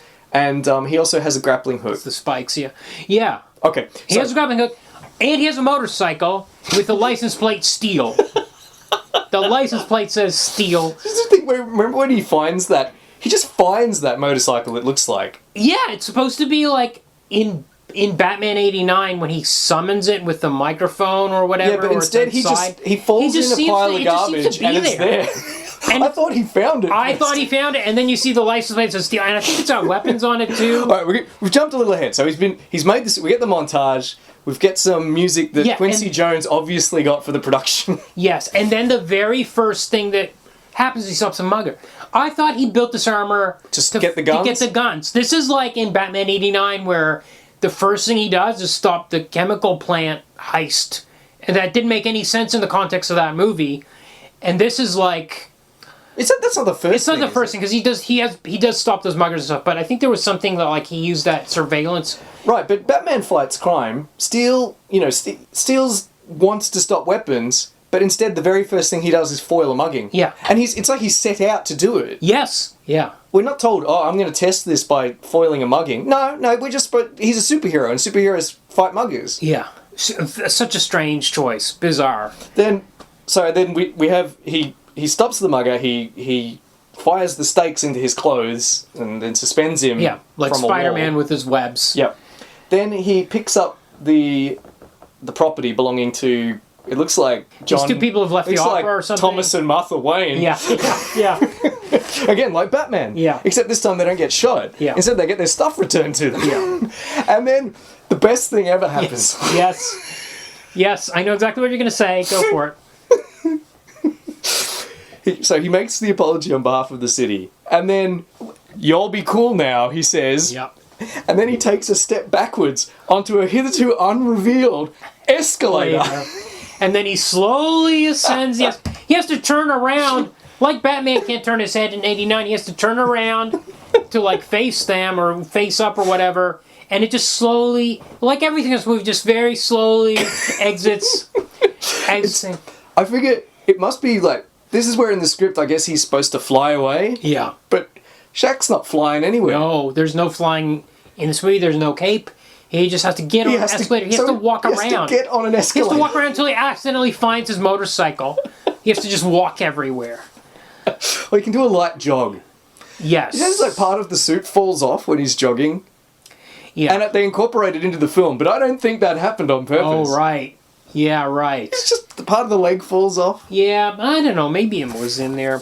I want to believe, Kumar, that it wasn't meant to happen. And then he stumbles across this gang fight. I think maybe she radios it to him or something, or they catch it on the police band. That is what happens. Yeah. It wasn't clear at the time, because it's just Shaft just says, Richard Roundtree, Uncle Joe, just says, "There's a gang fight a couple of streets over from you." And I was like, how does he know that? Right. How does he know? Well, he knows that because Sparks is hooked into all the police radios, all the city's communication apparatus. So this is where he gets hit by all those bullets, and none of them hit his face, fortunately for him. Then we get all his weapons, like he's got this electromagnet that like sucks all their guns onto him. Onto the armor. Oh, so that's another thing in the armor. Including to his butt. Yes. Amazing. So it's not the armor though, it's the hammer. No, the control is on the hammer, and all the stuff attaches to the armor. Oh, okay. I thought it was just I thought it was magnetizing the armor. No, That's what I'm saying. Is you push a button on the hammer, and then all metal things are attracted to the armor, I thought not they the were hammer. attracted to. Oh yeah, that makes sense actually, because stuff sticks to the armor. Including his like butt. knives. We can see. I guess it's supposed to be funny again. Like pistols and knives land on his butt. And also a garbage can lid. It's odd considering all those butt shots in Batman and Robin the same year. That's what I thought of. It's really Do you think it's a weird. little homage to Joel Schumacher? Which one in came there? out first? I don't Batman know. and Robin by a couple of They months. would have had to be 2 months. shooting at the same time. No. I think it's because this It was film just 97 butt obsession. I think this film just wants to be really funny, and the idea of because also a rubbish bin lid also hits Shaq along with all the guns and stuff. So it's like haha, rubbish bin lid, and also some of the stuff is sticking to his butt as well as his chest and whatever. Yeah. So this is the big fight where he escapes on the motorbike.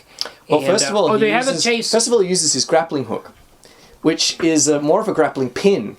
He shoots it at a building. The pin kind of embeds itself in the material of the building, Like the brick, and then again, it's Shaq. Yeah. This is not a stunt double. Yeah. The only time I think they have a double is when he's on the motorcycle. Okay. I think the person on the motorcycle is Yeah. a double. Yeah. Because it's noticeably smaller. Yeah. But this is Shaq. Yeah. And it looks kind of like I suppose it looks kind of like, not to body shame Shaq, but it looks kind of like they're moving a whale from one pool to another. It's very slow. There used to be a Spider-Man toy in the 70s that had a wire that you would attach up, and then you'd press the button and he would slowly go up the wire. It's like that. And he's going really slow, because you can't move Shaq too fast, because he's not a trained stuntman. Then he's on the roof, and he's running running from the cops. He signed a $120 million contract with the Lakers.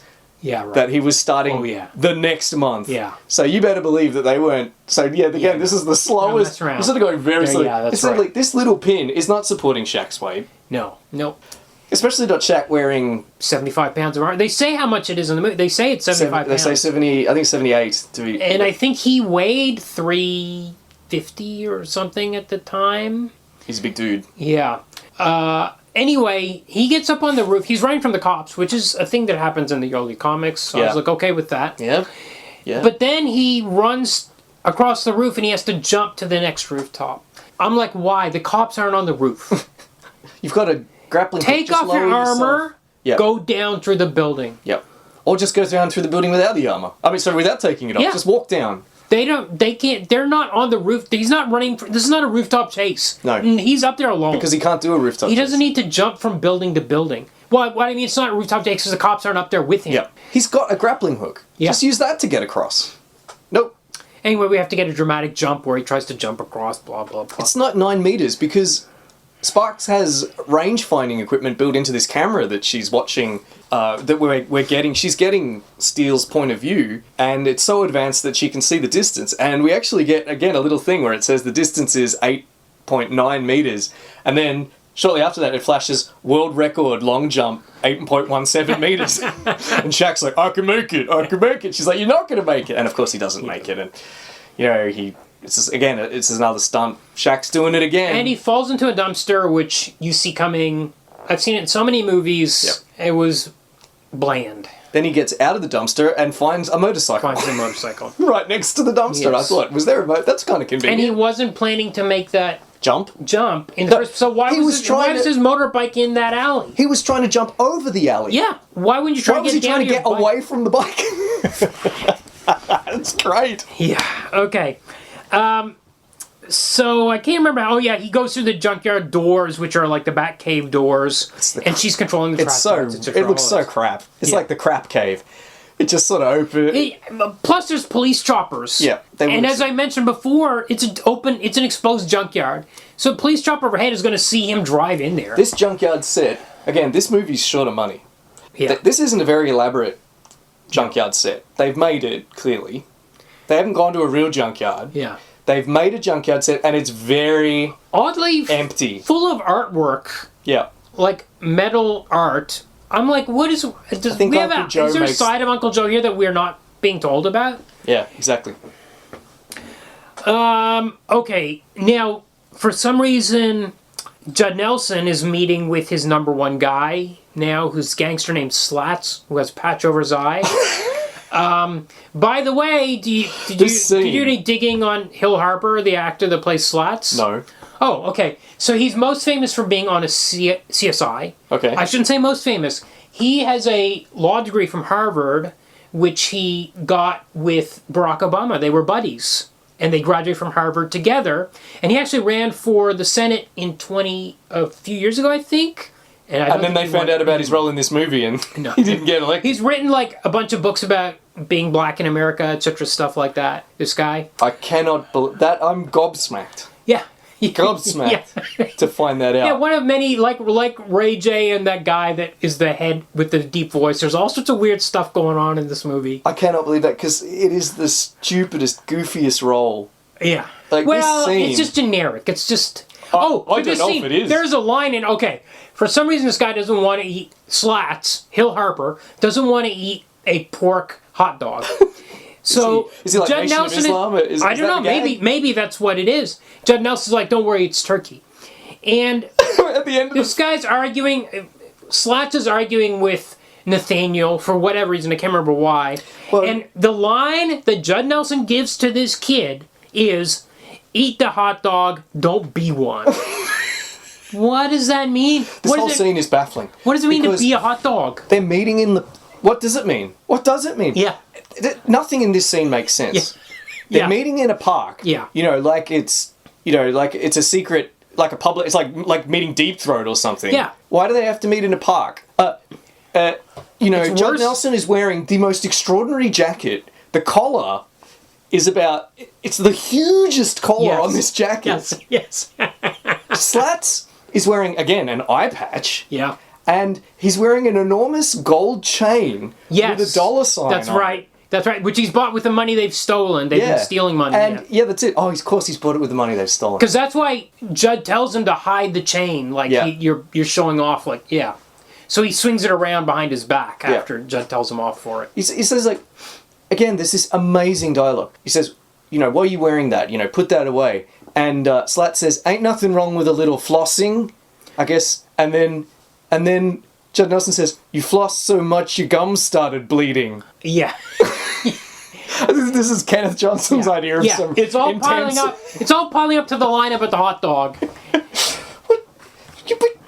And then nothing. He gives him the hot dog, and then he says that line, and then he leaves. They didn't do any business. No, that's right. They just exchanged banter, and then he left. And why did they? Yeah, they work for the same organization. This meeting doesn't need to be secret from the other members of the organization. He's not betraying them in any way. At this. Yeah, you're right. Point. There's nothing secret about this. Slats is the street gang. Yeah. Well, they are kind of separate, but they don't need to secretly meet in a park. Like like he's leaking information from the the CIA or something. No, it's very. And then they don't act nothing. They don't do anything. They don't do any business. Yeah. All he does is give him a hot dog and then leaves. Yeah, and says, "Don't be one." Well, we don't know what a hot dog is. What does it mean to be a hot dog? They say all kinds of crazy shit, but that's the craziest of all. When he says, "Eat the hot dog, don't be one." Don't be one. But even better, at the end of the film, he shoots Slats. And he says, by the way, that hot dog was pork. Yes. Why did he lie to him about what was in the hot dog in the first place? Because he's an asshole. Why did he lie and say it was a turkey hot dog? Because he's that evil. Why did he want that guy to I want this kid to eat this hot dog. I'm going to lie and tell him it's a turkey hot dog. Because he's a prick. Because he's evil, Kumar. Amazing. There's no end to his evil. Incredible. Evil is petty. Yep. Okay, so meanwhile, the arms dealers are now robbing the Federal Reserve. This is another big set piece. I thought they were arms dealers. Why do they keep robbing money? Yeah. Bizarre. But we do find out why. We do find out why, yes. This actually pays off. Yes. Shaq shows up. He fights the bad guys because they've got this, right? Yeah. They got word. But the cops think Shaq has done it. Mm-hmm.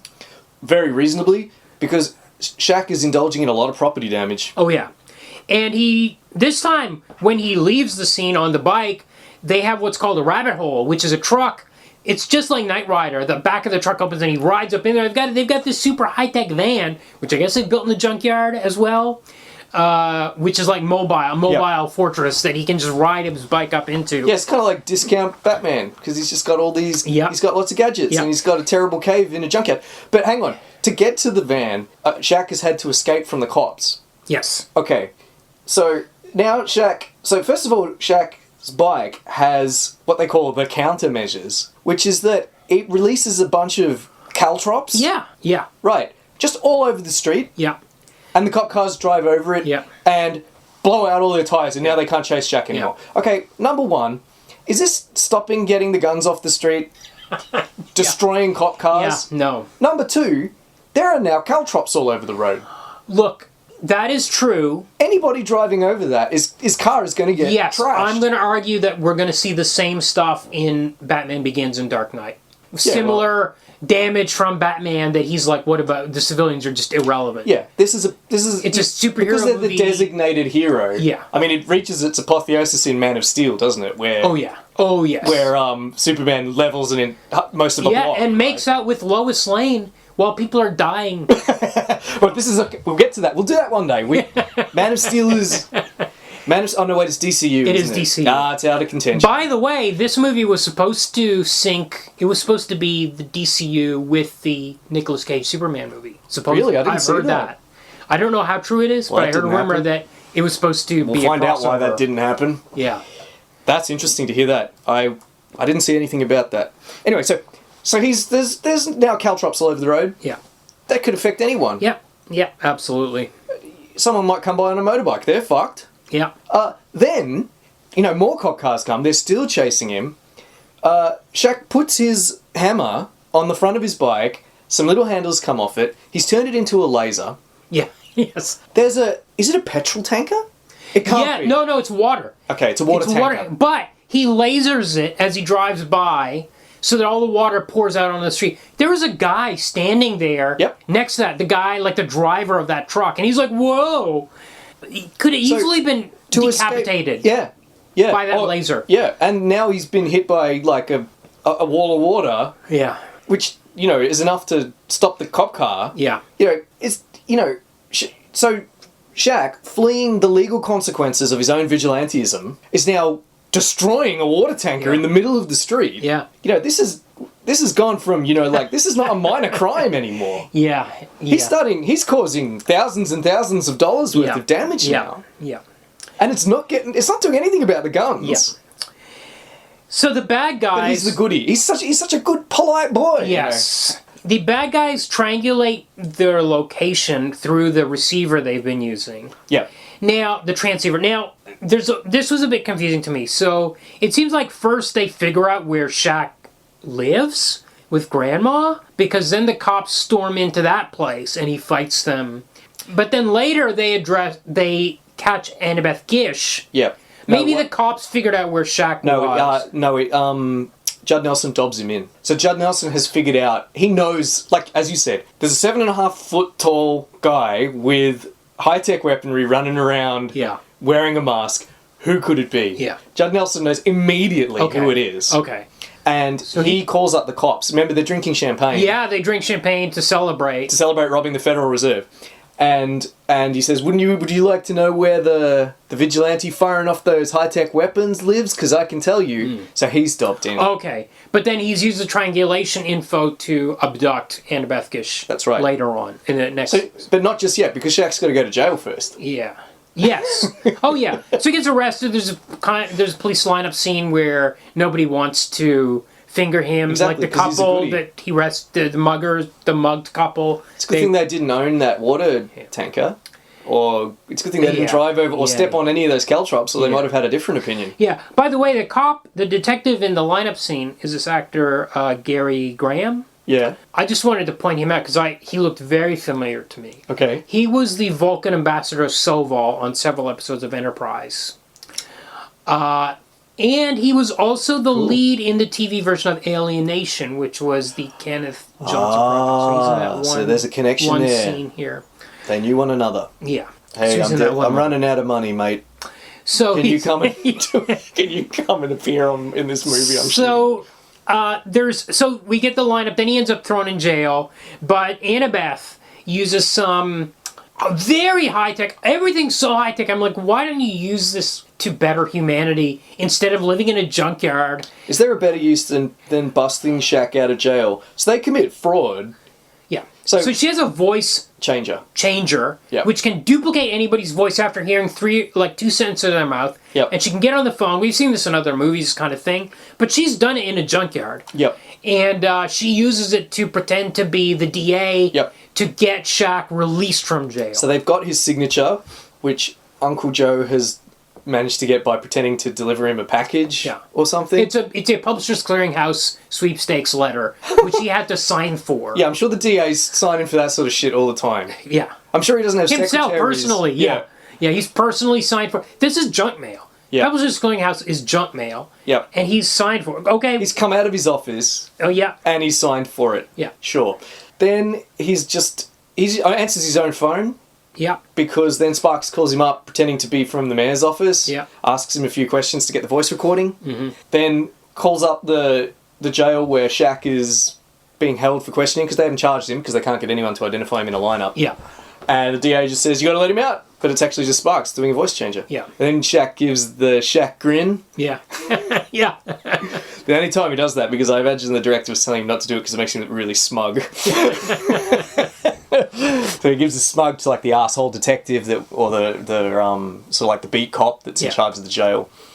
And then bam, he's back out again. Also, he's able to talk to Sparks while he's in jail because he swallows the I think he was just holding earpiece. it under his tongue because he puts it back in his ear once he's in. Oh yeah, of course. He doesn't have to go to the toilet first. Yeah, no. They didn't check his mouth? No. Did he just not speak the whole time? I guess not. Yeah, I guess they didn't check his mouth. He's a dangerous criminal. I think they usually do the flashlight in the mouth check. And also, did he just not speak for the whole time he was in custody? Yeah, just never said a word. Exercised his right to remain silent. Yeah. They do tell him that. They do read him his Miranda rights when they arrest him. Yeah. Incidentally, they don't knock on the door of his house, the cops. Yeah, no, it's a SWAT team, and they come in through the windows. Yeah. I guess he's armed. Shaq beats the shit out of him with a frying pan. Frying pan, yeah. As in the comic. In the comic. Okay, so this stage we're finally kind of winding towards the end. Judd Nelson has set up an auction for these weapons. Ah, yes, all this these was bad the guys. point of the robberies. The point of the robberies was to get everything on film and get promotion, because I guess the LA News goes all over the world. So, like, people from all over the world. Some guys in, like, the jungle of Panama or something. They're like, oh, look at the LA News. They've got these super weapons. And so this is how they know these weapons exist. And then on the internet, it's all talked about as the internet. It's very new, which is typical for movies of this era. Typical for the period. They're like, well, they put word of this auction on the internet. Everybody's got to meet at this place. There's these neo-Nazis show up. Yeah. And all these different kind of groups show up, including these people from the jungle, these like Sandinistas. I don't know what. That's exactly what they're like. They all show up for this auction. Judd Nelson reveals that he's wearing this crazy outfit as well. It's like a Nehru jacket or something. Yeah, constant crazy outfits. He reveals that he's not going to sell them the weapons. He's going to lease the weapons. They have to come back to him to charge evil. them. Yeah. He's not just evil. He's Why not just use conventional weapons rather than these weapons are they're not really better than conventional weapons. I agree. As I said, Shaq can just shrug one off. Yeah. Yeah, and he has abducted Annabeth Gish from the junkyard. Yeah. So when Shaq shows up, he's got her as a hostage. Well, he wants Shaq to show up. Yes. It's part of his plan. Yeah. He's going to... Yeah, he's got her as a hostage for when he shows up, and he's going to demonstrate the weapons on Shaq. So this is his revenge. Well, he also shoots Small Willie or whatever That's his name amazing, too. Because he says, I'm the only one that can recharge these weapons. Yeah. And then Small Willie says, we're the only ones. And Judd Nelson just shoots him. Yeah. Pow! I'm the only one. Yeah, and he Pretty shoots... cool moment. And he shoots Slats as well, but one of them was still okay, as I recall. He does shoot Slats was okay. So again, these weapons don't even... how good are these weapons? Exactly. They didn't even kill Slats. No. Just get a regular gun. He just wings Slats. Why do we need to lease a gun from this guy? Yeah, that's it. That's when he tells him that the hot dog was actually pork. Yes, yes. And why did he kill Slats?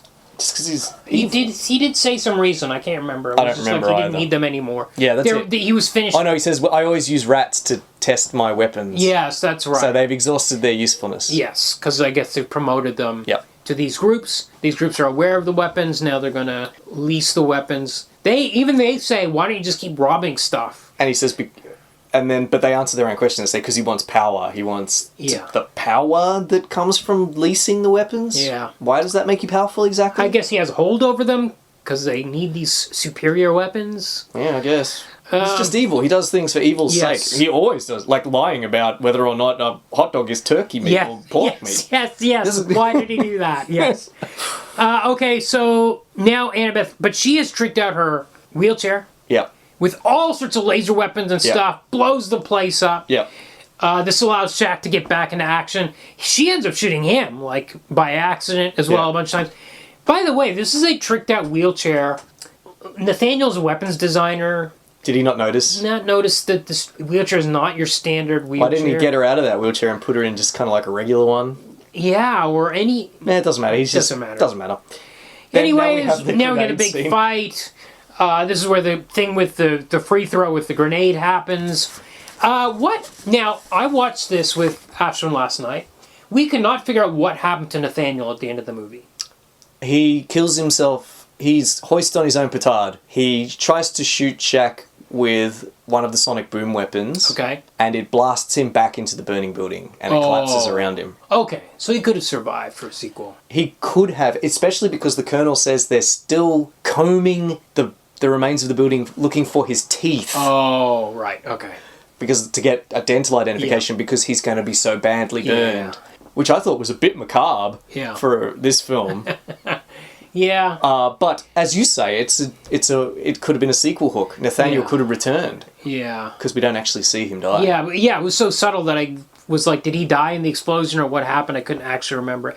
There's a lot goes on in this movie. Despite how slow Shaq is moving through it, so much is going on. Blink and you miss it stuff like them packing the weapons into the arcade cases. Absolute blink and you miss it. Which is a bit like the scene in the comic where those two guys get blasted out of the doorway and you don't know what happened. When that guy's trying to get into the hospital. So then they have a bit of a barbecue at the end where... Oh, it's not a barbecue because Grandma has opened a restaurant. Yep, she's opened... She's called Black and Bleu. Black and Bleu, yeah. It's supposed to be like cordon bleu or something. Yeah, because it's like down-home cuisine, southern cuisine, and haute cuisine. Yes. And it's called Black and Bleu. And we learn in the scene that Annabeth Gish has tricked out her wheelchair so it can stand her up. Now... Why? She can't walk. She can look at Shaq at almost eye level and then they don't kiss. Well, it's not even close to eye level because he's so much taller. But yeah, they don't kiss. I guess they were supposed to in the original draft. And then it finishes... The song at the end has the lyrics stand up. Stand up, stand up. And also, there's the Shaq theme, I guess, where it's going, steal yourself, and then the background singers are singing about armor. They're literally singing, armor, kind of stuff. It's so weird. But that's basically it. Okay, I guess it's trivia time. Okay, no problem. Okay. So, how did this get made? It seems like... So Quincy Jones's production company got the rights to the comic at some point. And they wanted... And they made arrangements with Shaq. Okay. It seems like maybe they wanted to make... They also had the rights to Hardware. Oh, okay, yeah. Another similar kind of character. Yeah, that was written by Dwayne McDuffie for the Milestone line, which is like all black characters. Yes, it was a DC line of like 4 or 5 books. Yeah. But they decided on Steel instead because he's like a more wholesome. Okay. And Shaq was a fan of the comics. Okay. I mean, we know he's a fan of Superman because he has a Superman tattoo. Is that a real tattoo? That's a real tattoo that he got. It says Man of Steel and it's got the S crest on it. He still has it. Okay, interesting. He's got lots more tattoos all around it now. Right. But he's still got it. Yeah, he got that in around the time that Death and Return of Superman was coming out, in like 93. Yeah. Yeah. So, they were interested in someone that could be a role model for kids. Because I guess Shaq is kind of going for a broad appeal at that time. Yeah. Wants to be appealing for kids. As I said, Shaq, fan of Steel, and apparently at the time would even joke that he was Steel. Okay. That DC had stolen his likeness. Okay. Yeah. Incidentally, the actor that played Grandma... called Irma Hall, she was also a fan of the comic. Oh, interesting. Amazingly. Had been a fan of Superman ever since she was a girl and was a comic collector. Okay, interesting. Very unexpected when I saw that Huh. in the in some of Odessa, my her reading. name is, I think, in this. Grandma movie. Odessa. Yeah. As I said, so Shaq was very busy Okay. at the time. Okay. He was playing in the Olympics that year, Okay. 96, when they were doing the Yeah, filming. yeah. And then shortly after he finished the Olympics, he was starting his first season with the LA Lakers, Okay. which they had signed him for $120 million, Yeah. which is just an astonishing Yeah. figure. So they had a 5-week window. Whoa. That is tight, especially when you can't have stuntmen running around doing half the shoot. for you. Correct. Right. Correct. Yep, 51 days and 32 night shoots. Whoa. In and around LA. Okay. Shaq actually, so tight was the times that Shaq learned his lines during downtime when he was playing in the Olympics.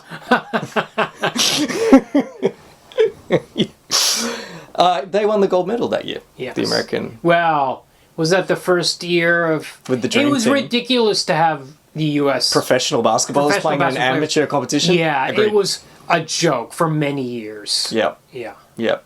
Boo. Yeah. Shaq would constantly practice free throws Okay. during shooting. Okay. It's only wonder this joke made it in the film. In fact, his contract required that a basketball hoop had to be present at every filming location. Okay. And Kenneth Johnson, in an interview that I read, said the funny thing about this was there were a whole bunch of crew members who were actually better at making baskets than he was. Yeah. The suit was... so first of all, they had to do a full body cast of Shaq to make Yeah. the suit, Yeah. as you can probably imagine. I'm sure that was a lot of plaster of Paris. Yeah. Probably several hundred litres. Yeah. They tried making suits out of a bunch of different materials. Okay. The one that he's wearing is made of polyurethane. Okay. Polyurethane foam, so it's very light. Yeah. It was originally supposed to be just for stunts, but I think they made it and then just thought, nah, fuck it. Yeah. It looks good enough, which is another thing about But it this. must have been fragile. Yeah. Damage easily.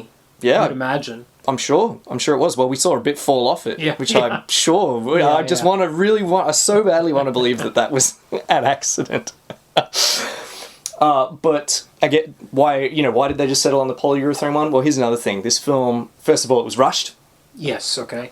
as we've established, and second of all, it didn't have a lot of money. Okay. So the budget's only $16 million, Whoa, okay. which is really not a lot Yeah, of money. yeah. You know, consider that Batman and Robin, which came out a couple of months earlier, had more than $100 million budget. Wow, yeah. Well, I mean, you can tell. You can tell it's set in a junkyard. Yeah, it's very obviously a cheap movie. Yeah. Incidentally, so I read one of those oral history articles, which Okay. I found online, associated with How Did This Get Made, the podcast. This one's called How Did This Get Made? Steel and Oral History. It's published in 2015. It's hilarious. Everyone just sort of blames one another for what went wrong. It's great. And the one of the executive producers and Shaq's agent at the time, a person called Leonard Armato, he also makes that connection with Iron Man. He says, Iron Man, you're talking about the Robert Downey Jr. Iron Man, is just a modern-day version of Steel. Yeah. With a white guy in the suit instead of a black guy, and a bigger budget. Now, Iron Man is beautifully produced, and Robert Downey Jr. is awesome, taking nothing from him, but my point is that the idea of Steel, the movie, which was Quincy's idea, Quincy Jones, was a great one. Could this film have inspired Iron Man 2008 and the Marvel Renaissance and the entire landscape of comic book movies that we have now? I think my guess is it's a coincidence that the plots are so similar. I even wonder if Warren Ellis had seen this when he wrote his run on Iron Man. The Extremist Run? Yeah. So, yeah, I doubt it. It's very easy to blame people, to point fingers, but it's just bad. It is. So when they had decided on Steel and Shaq, that's when they involved Kenneth Johnson. Okay. Allegedly, he replied, his quote from the interview, "That sounds like fun, Quincy. Who's going to star?" And Quincy Jones said, "Well, we've got Shaquille O'Neal attached." And I said, "That's great, Quincy, but who's going to star?" He goes on, the producers in the studio, had a tremendous faith in Shaq. So I thought maybe they knew something that I didn't know. Maybe their marketing had their finger on the pulse. I didn't really think so, but then again, these people had made a lot more movies than I had, and they were offering me really nice money to write and direct. Apparently, Johnson now defends the film Okay. and says the only problem with it is that the studio didn't give him enough money Okay. and that they wouldn't let him cast, again, this, what he's hinted at here, that they wouldn't let him cast any big names, Okay. any stars, to appear in the film alongside Shaq. Oh. He said in another interview, 20 years later, Steel director admits Shaq was probably a bad choice in Vice 2017. There's a reason why they put Arnold Schwarzenegger in Batman and Robin with George Clooney. It's because they knew George at that time couldn't open a movie. He barely opened that one, as much as I love him. Instead, they needed Mr. Freeze to come out with the popularity. There's a Does Arnold impression note here. Right. Okay. Get out of the way, Batman. Incidentally, there was an Arnold Schwarzenegger impression in the film. There Do you it is. remember? Yes, I do remember it. Yeah. In the final scene. Yeah. Well, not quite final scene, the penultimate scene. Yeah. What a way to close the movie, though. It's so odd. Schwarzenegger. They use the voice What a changing choice, software. yeah. The So voice changing Shaq software. calls up the Colonel. Yeah. And that's when we find out that they're still looking for the body of Yeah. Judd Nelson. And except Shaq's voice is coming through the phone as Arnold Schwarzenegger. Yeah. Bizarre. Yeah. Again, I guess it's supposed to be funny. Yeah, so why is the film so shit? Okay, so how did the film do? Are you shocked to hear that the film did incredibly badly? No, I just remember. So I didn't watch this when it came out. That's how low it was. Right, and you watch on the everything total comic book related. Yeah, absolutely. 97, I would have watched this. Yep. I think probably was burned by Batman and Robin around the same time too. But Well, you I weren't just remember alone. hearing the buzz about this was really bad, and it looked bad. It didn't look like Steel. It looked dark. Like just a lot of night scenes, right? Yep. Especially when he's in the armor. It's only night scenes. Yes. I don't think we ever They filmed them all at night, yeah, that's yeah, right. to hide, I'm guessing to hide how bad Yep. stuff looked. And so they could shoot in LA streets, where Yeah. apparently they even encountered some gang violence at one point. Wow. Apparently a drug dealer got shot near the junkyard set. Yeah, so it looked bad enough at the time. Well, you weren't the only one. This film, as I said, cost $16 million to make. Box office $1.7 Whoa. million. Harsh. Opened on 1,000 screens. Okay. Still one of the worst performing films opening on 1,000 Yeah. or 1,200 screens or Yeah. something. This is domestic in America. It made only 870,000 its opening weekend, and despite that, you might remember how I began the Yeah, yeah, episode. yeah. It fell to less than 200,000 on its second Whoa. weekend, a drop of 78%. Whoa. Which makes it still one of the biggest drops in the second weekend in movie history. It's 32nd on the list. But there is one that dropped more. The biggest drop-off of any comic book movie ever. It was, for the longest time, until last year, when the Marvels beat it at 78.1%. It's number 30 on the list of biggest drops on the second weekend. Wow. Alright, so why did the film do so badly? So Johnson and Amato, the executive producer, Shaq's agent, blame Warner Brothers for not spending enough money. This is always excuse Yep. marketing. It's not. They not say it. they didn't give them enough budget for even making the film. Sure, but he wrote it on Yeah, he paper did with a write it. pencil and paper. This is the thing. This And a typewriter. is the thing. It's not. The script is no good. The script is terrible. This film he doesn't even get in the armor until 45 minutes Yeah. in. Yeah. It has massive problems. It's not just because he didn't get Arnold Schwarzenegger, Yeah. however much he seems to have wanted him. Why? Because Johnson. So he says he needed more money to cast people to help it open, as he puts it. Amato says they were racist. They didn't believe in a film with a black lead. Yes, that. Okay, as an excuse for not giving them more money, Yeah. I believe it. Johnson also blames strong competition from Conspiracy Theory, a film that released the same weekend. Yes. Starring Mel Gibson and Julia Roberts. It's Patrick Stewart. Oh, really? I believe so, yeah. Well, this feeds He's into the his villain. narrative again. That film did well, not because it's better written, but because it had Mel Gibson and Julia Okay. Roberts. You see, if he Yeah. just had Mel Gibson and Julia Roberts, his film would have been a massive success. No, it wouldn't. Yeah. The other thing they blame is lack of marketing. Apparently there was no marketing, or very, very little, and also it wasn't marketed correctly. Maybe there was a desultory attempt to market it to teenagers. Okay. That's the one demographic that's going to fucking hate this movie. Yeah. Because it's so lame, and it's full of all this Talks silly... down to them. Yep, and it's full of all that goofy street... Yes. It's Language? inauthentic. Yeah. And they would smell that a mile away. They needed to market it at kids, Yeah. but, yeah, they didn't. Alright, shall we do our votes? Yeah. Okay, these comics I cannot recommend, although I did like where the Christopher Priest run was going. So it's a nay for me, but maybe later issues are better. No, this isn't, especially for the ones we read, but this is square in the, this is 90s crap. Yeah. This is the dark age. Yeah. It really is. Really silly stuff. Big weapons. Yeah. Inauthentic attempts to be relevant. Hard to follow the plots of these comics, like as it was, not as bad as Bloodshot, And but unfortunate art too, a lot of times, bulging, insane, crazy muscles, too much shading. Yeah. Everything that we said when we did Valiant and Bloodshot applies here. So that's nay for me as well. Okay. This movie, boy, it's a nay, but We've had a lot of fun talking about it. We've hit 2 hours. yeah, and there, like I said, I like the scene where he came home to LA. I like Grandma. There were moments, it had moments, and Judd Nelson is really great chewing the scenery in this. Yeah, he's not in it enough. He's not. Yeah, We just have so much time with. The scenes he's in don't make any sense as well. Yeah, that like doesn't the help elevator either. scene, the park scene. Every time he's on screen, you're like, I don't understand what's happening. He's just. But he's cartoonishly evil. He's selling it. Yeah. He's selling it. Yeah, this film, despite how much we've been laughing and how we seem to have been having fun talking about it, it wasn't fun to watch. It was really just awful. Pacing, terrible. As I said, can you imagine a film like this? Isn't Superman? Like Superman was 40 minutes in when we see him in the super suit. Yeah. But this ain't But Superman. that's 2.5 hours long. Yes, that's right. That's 2.5 hours long. This is only an hour and a half. And also, this isn't written. It's very The way interesting because Superman Batman is. solved the problem by having him beat Batman at the beginning because everybody knows who Batman is anyway. Yep. And then Iron Man, he's in that first suit within 15 minutes. I would compare it say. to Iron Man. Yeah, he's in it in the first half hour. He's done that. Yeah. We know exactly who he is. He's a smug weapons designer. Bam, he's in the cave. Bam, he's been shot. That guy saves him. He builds the suit. He busts out. He's rescued. This all happens in, like, as you say, the first 20, 25 minutes. Yeah. Here, he's going to the Veterans Hospital. He's going to St. Louis. We get stock footage of St. Louis. He goes home and visits his family. Yeah.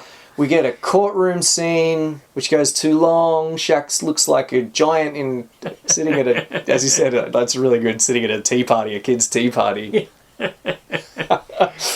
He visits her in hospital. We have all this conversation with his younger brother, and what was he thinking? Yeah, the whole thing with Norma, the cop, the ex-girlfriend cop. Why was she in this? It seems like things needed to be rearranged at some level. Also, I'm afraid, aside from Judd Nelson, I don't really rate the performances in this either. Shaq accepted because he's just playing Shaq. Yeah. But some of those other people, they're not that great either. But I think it's thankless roles, like in terms of the script. They're just, for Richard Roundtree, for Annabeth just Gish. happy to be working. Richard Roundtree, I suppose, is doing his best. But the material's not great, and it's the same with Annabeth Gish as well. Fundamentally, material's not great. Yeah, the effects are bad because they have no money. Yeah. And I don't understand. As I said earlier, I don't understand how this movie's. What's its pitch? It's really. What's it trying to be? Yes, because it actually kind of reminded me of those movies, like the Kid and Play movies, House Party 1, 2, and 3. This is kind of around the area of Boys in the Hood, and the Hughes Brothers movies were Menace to Society. All that kind of stuff was happening, and this was trying to be a superhero movie version of that. Not blaxploitation, it was trying to be a superhero movie version of the 90s black movies. Like Spike Jonze kind of. Yeah, and they only had $16 million to do it. It's got so much goofy shit in it though. Shaq missing free throws. It does. It's got so much. It's so cheesy. Yes. It's not even camp because it's just trash. It hasn't tried hard for something. It's just kind of stumbling its way through. The director of photography on this movie was Mark Irwin. Okay. This guy's got nothing to prove. He did Scream. Okay. The Fly. He worked with David Cronenberg a bunch of times. He did Passenger 57. Okay. His reputation speaks for itself. Okay. And he's the only person that's unafraid to just say this movie fucking sucks. Yeah. He says about it, I don't know. It's funny. When you see something cut together and you say, oh my god, this is so corny. Yeah. But when you were shooting all the pieces for it for a couple of weeks, you don't get that sense. Yeah. You don't get the aroma of corn coming out of the woodwork. Yeah. Look, if you look at my IMDb list of shame, there are a few contenders, like Blonde Ambition, Freddy Got Fingered, and Extreme Justice. But I love them all like the bastard stepchildren they are. But I had fun working on Steel, and everyone did their best. Yeah. But it wasn't enough. Mark Irwin. Yeah, I think that's about the best you could say about it. At least he's the only person that says the film was just not good. Right. Everyone else is kind of like sniping at one another. Yeah. And defending it. Yeah. Kenneth Johnson's like saying, I just needed more money. Yeah. I just needed a big name. Yeah. How are we going to rate it as an adaptation? Was this one, it was hard, wasn't it? This is an A for me. Good. And I'll tell you why, because in the comic, as much as Steel is kind of a nothing character, he flies around, he's got this cape, it's kind of dynamic, it looks pretty cool. He's an interesting idea for this character that's like a super brain. And those things aren't, in terms of the superhero dynamic of it, this movie's the opposite. It's so, he was walking around like RoboCop. Yeah. You know what I mean? He even acted a bit like RoboCop. Do you remember in RoboCop Part 2 where RoboCop gets reprogrammed? I don't remember And it, but... he just starts spouting all this politically correct stuff. Okay. That's kind of the vibe I got from Steel okay. when he's giving the people back there. He seemed like what had happened to RoboCop. Okay. When he got the political correctness upgrade. Yeah. And he had like 200 directives like to respect the elderly and not litter and all this stuff. So the action dynamic and also the personality, even the personality, like that guilt he feels in the comic and how he's also trying to be a symbol of hope all the time, like none of that's in this movie. Yeah, I agree. For me, it's also an A, even though it has some things like the home scene where the cops raid, whacking people with the frying pan, a couple of other moments which are plainly inspired by the comic, but no, it's not even clear why he becomes a superhero. I think. Just because nobody else would take the guns off the street, so he had to do it himself. He doesn't really have any inspiration to go to do what he does. See, without why not just build your own weapons instead of building a suit of armor? That I was like, what was the leap in logic there? If you take Superman out, there's no reason for him to become Steel. Yeah. And the tone's wrong. Yeah. You know, what are they mixing up here? They've sort of got, as you say, It's all over the place, the family-friendly role model, but also jokes about shafts. Yeah. And a kind of gritty LA nighttime aesthetic when they're doing the nighttime shoots. Yeah. It's not a good mix with this story. Yeah. The original story.